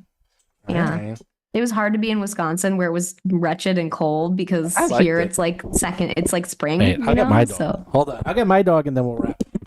Okay, so we're Dog ending with the facts. dogs. We're jumping the shark with dogs here. yes, it's dog time. Everyone show your dogs. Oh, I'm seeing comments about everyone loving Matilda. Thanks, everybody. Oh, who's this? This is Ruby. Hi, Ruby.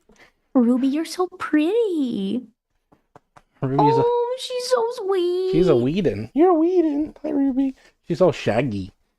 She's all I love shaggy. it. Say I love hi. the shaggy Hi. look. Hi. Matilda saw her, she'd start barking. Oh, really? Look. You'd Look. be like, who is that? She's gonna Oh, get so your food. cute. She's gonna get Matilda's food. Hey. Oh my goodness. Stay away from my. She is really, really cute. Yes. Are you cutie? Yes, you are. You're so cute. So happy. She is happy. She seems like she likes to cuddle. Oh, she always has Dog to be with off. someone. Like whenever. Oh, there we go. She always has It's to a be with dog someone. off. It's a dog off. Our dogs would get along. This dog, she loves people and she loves other dogs. She's so excited. It's like her number one thing. It's like when she sees Ooh. other people, she wants to. It's called the Whedon greeting. It's where the Whedon Oh. greeting is where they come up to you and they're like, and they jump on you and they're excited and they want to lick you and they're like super friendly. And now she's looking at me and she's stretching. She's going, "Where's my food? It's been 40 minutes." She's like, "I need to eat." Is she 40 minutes late for She's her dinner? 40 minutes. Mark doesn't have a dog, but he has a dragon in the background. It's That's true. I that's do as have a close. dragon. Isn't that a little better than a dog? I don't know. It's Ah. friendlier than. Yeah, except ours is real, Mark. You're right. If I had a real dragon, I would have you all beat. Yes. That would be quite something. You can get a dog and dress it in a dragon costume. But the Yeah, we difference got is you have a Matilda. dog that is late for their food, whereas I have a me who is late for my food, Yes, which yes, has yes. already come. Okay. I'm a little hungry too. I'm a little I guess- hungry too. We're all I getting guess hungry. this is our sign. This I'm is- due for Alright. another round of Advil from this for this like cron crud that I have. Con crud. Well, where It's are you so gonna nasty. be? Where are you? Because someone actually did ask about Texas, by the way. I missed that one, but Oh, I am going to North the person Texas. who Yeah. wrote that chat question 2.5 hours ago. Yes. Where were you going to be, Kelsey, in the next couple of Yeah. months? I think up next is Green Dragon Fest, which is Right. in May, Which I might be and that's at. in Tennessee. Yes, I might Follow up be. on that. Yeah, Follow we'll up see. on that. And then it's like all the summer cons. So that I go from North Texas to Origins to Gen Con. I will not be at Origins this year, by the way. What? I know. We had so much fun at Who am Origins. I going to hang out with? I What the know. I heck? know. I might Yeah. come for a day or two. It's my son's graduation from high school that weekend. Oh, that is right then. Okay, you have a fair excuse this time. My wife's like, "Oh, do you want to go one day?" And I was like, "Huh, I guess I could go one day or 2 days, like Saturday to Sunday, because he graduates on Friday. It's a very easy plane, so it's like to Ohio." I was like, "Yeah, maybe." Yeah, I mean, you can always decide later too. I think it's Yeah. We're doing some events at Origins this year that'll be pretty fun. Oh, okay. So, yeah, we're gonna do a team adventure writing seminar where I'm gonna make a map, and then we'll make the map. We're gonna do a YouTube video making the map, and then I'm bringing it to Origins, and we're gonna do a seminar where we write that adventure live, and then Lurking Fears will run it for people. We have to do some seminars together. You and me. I gotta write for Gen Con. I think I'm doing one with Dan at least. Dan and I are doing one. Oh, fun. So there we go. Let me make a note. Submit. Of course, Steven, you can tell me which seminars you want me to be on, and I will go on those for Gen Con. Send them to the seminars. Well, I always forget to submit those things. Actually, I told Professor, I was like, "Oh, Professor, we're going to do some seminars together. Do you want to submit them?" He goes, "I have Matt from Lurking Fears do that for me." I was like, okay, Professor. The Lurking Fears team is so on it. I've never met a more organized group of people in my life. They're so on the ball. You're too good for me, Matt. Professor. I have to submit my own seminars because I'm so lowly. I trust Betty to do it better than she's Betty is the person who also does a lot of booking for stuff. I should probably have her. She's just mine. better at it than people. She can do it better. Probably not a bad idea. Maybe I'll actually have Betty do mine.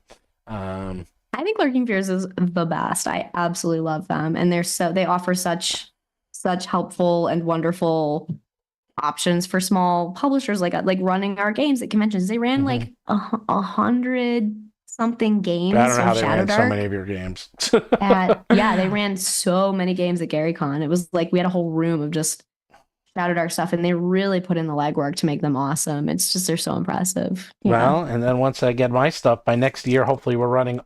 She'll be doing nothing but ShadowDark, because she'll run your ShadowDark stuff and then my ShadowDark stuff.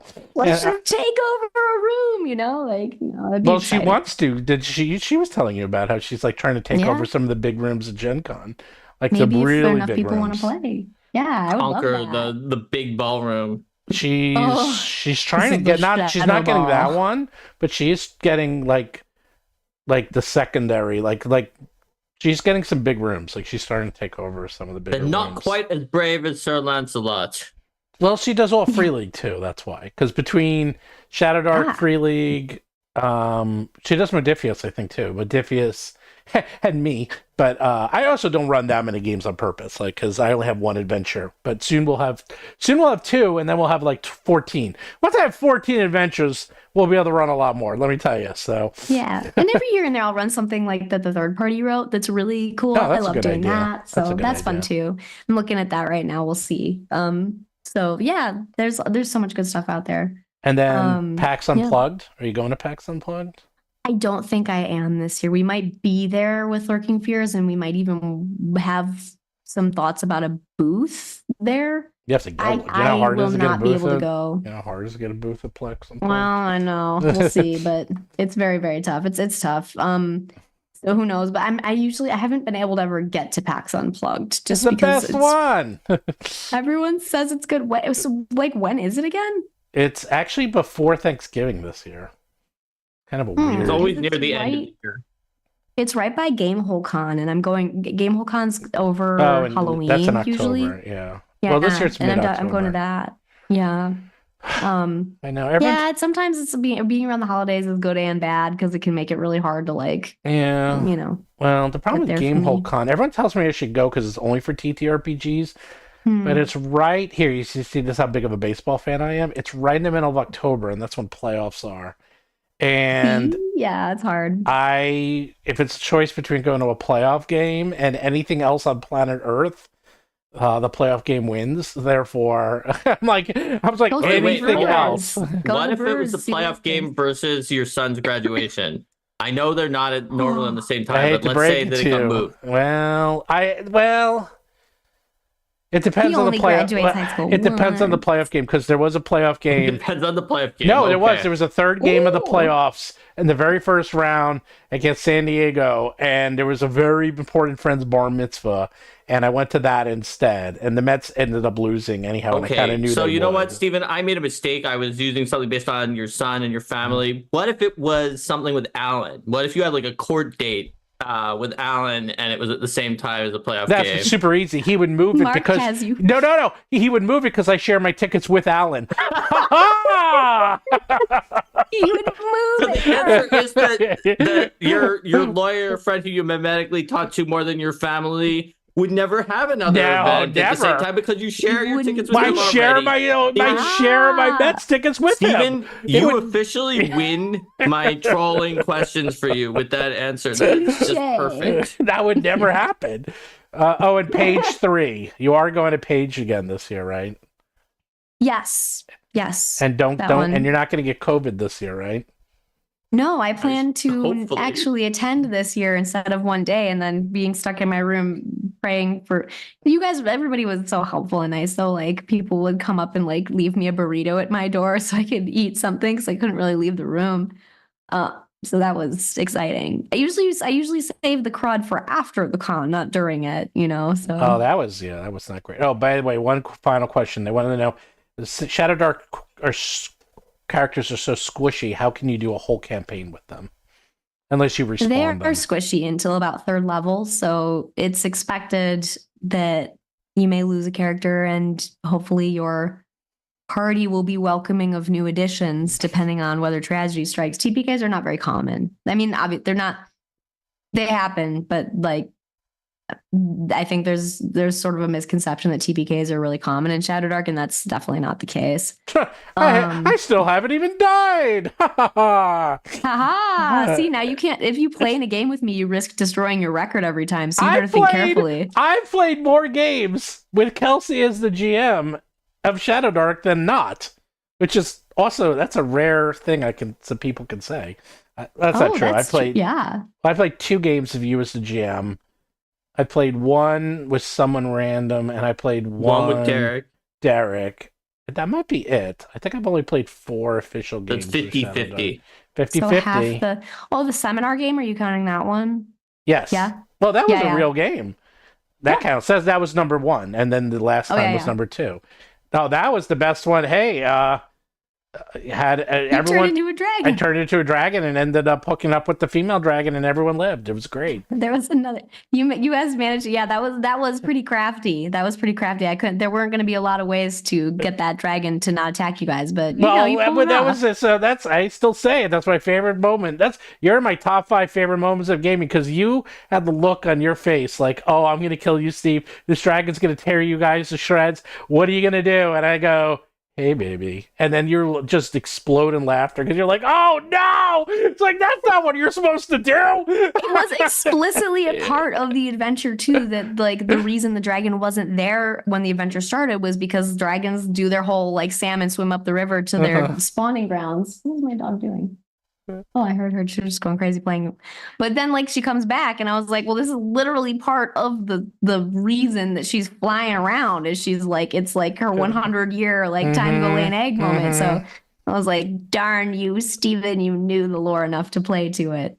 Well, You just got lucky. That's Steven's way. well, that's because I play. If it's like, do you think you play chaotic characters? No. You play with me, you see the true meaning of the word chaos. Like True chaos. It is true chaos. Grace World Destroyer also She- got that egg, and she turned herself into an archmage and ended up taking over the entire heard. facility I and being heard. like the new villain. It was so funny. I It think was so funny. Grace and I need to play a game together because she sounds She's so chaotic, fun. insane as well. Dude, so fun to have as a player. So fun. Yeah. Actually, if we had Mhm. me and we get Grace and we get Jesse as the wild card, she'd actually be crazier too. And then who else would be super chaotic? Actually, Derek would be the straight man. We get Derek in there. That would be the person. Yep. that would be a game. There we go. Because that would just be. He'd be like, "Why are you all doing this?" Well, you need one straight man, and Derek would be you like, play humans? What are you doing? "Oh, he'd be crazy. That would be crazy. That's a good funny. game that we should play in person. Actually, we could play that at Origins if I go, because Derek goes. You're gonna be there. I don't know if Jessie. We're not sure if she's going yet. That's up in the air. Oh, and Grace won't be there. They're only going to Dream. I don't know. They're going to Green Dragon and PAX Unplugged. They're not going to anything else. So, dang, it's hard to coincide. There's only a few. I think Gen Con is like kind of the only place we might all coincide. and Gen Con. Yeah, Gen Con. Yeah. Well, Gen Con, we can. Maybe I'll do that. Maybe I'll do Oh, that's a good idea. Oh, you want to do a celebrity game at Gen Con of ShadowDark? Oh, I'm scared.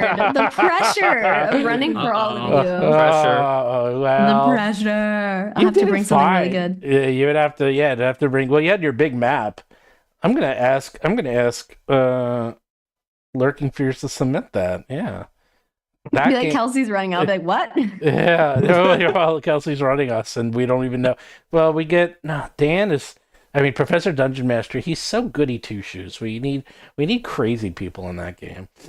He's funny, and he blew very all of us up in a nuclear bomb. That's true. Like the last time I played in the game with him. That is true. He did. He's very role play. He's heavy role playing, but you wouldn't. He's very funny playing with that. What is the character from The Emperor's New Groove? Kronk. Kronk. Oh, I love. If you give him a Kronk character, that is just about the funniest thing I've ever seen because he totally leans into it. He's like absolutely can be Kronk, and it's hysterical. By the way, that's one of my favorite Disney movies of all time. Is Emperor's New Groove. Yes, me too. Oh yeah, it's a good movie. That movie is so funny, so good. I watched it, and then. And when it was over, I watched it again because I was like, "Oh my god, that movie is so good! I love Kronk that movie." Kronk is like the best character of all time. He's so funny. Kronk is. They're all funny. Well, Kronk and David Spade. David Spade. It's like there's when they're falling to the rapids. It's like let me guess. There's waterfall. Yep. And we're gonna go over it. Yep. And there's rocks on the bottom. Yep. Bring it. Bring it. I'm like, oh, he's so good. That movie, funny. And that movie was supposed to be. It was a total failure at the box office. It was the last hand animated movie done. There's a whole very interesting history. It was the last. It's and like they kind of wrote the script as they made the movie rather than coming in pre-scripted, yes. Which made it so much better. I can't believe it was a box office bomb. It's such a good movie. People are saying Will from not DM's Lair, Luke from Will from D&D Shorts. I don't really know Will that well. I mean, I would be happy to get him in on a game. By the way, all these games we describe, we play them every night. You just don't. None of you would get to see them, though. By the way, because all these pickup games are literally nothing but YouTubers. So, oh dang, that's it is true. We get to do it because at conventions is like the rare times we all get to see each other, and we're like, we should run a pickup game, And we do.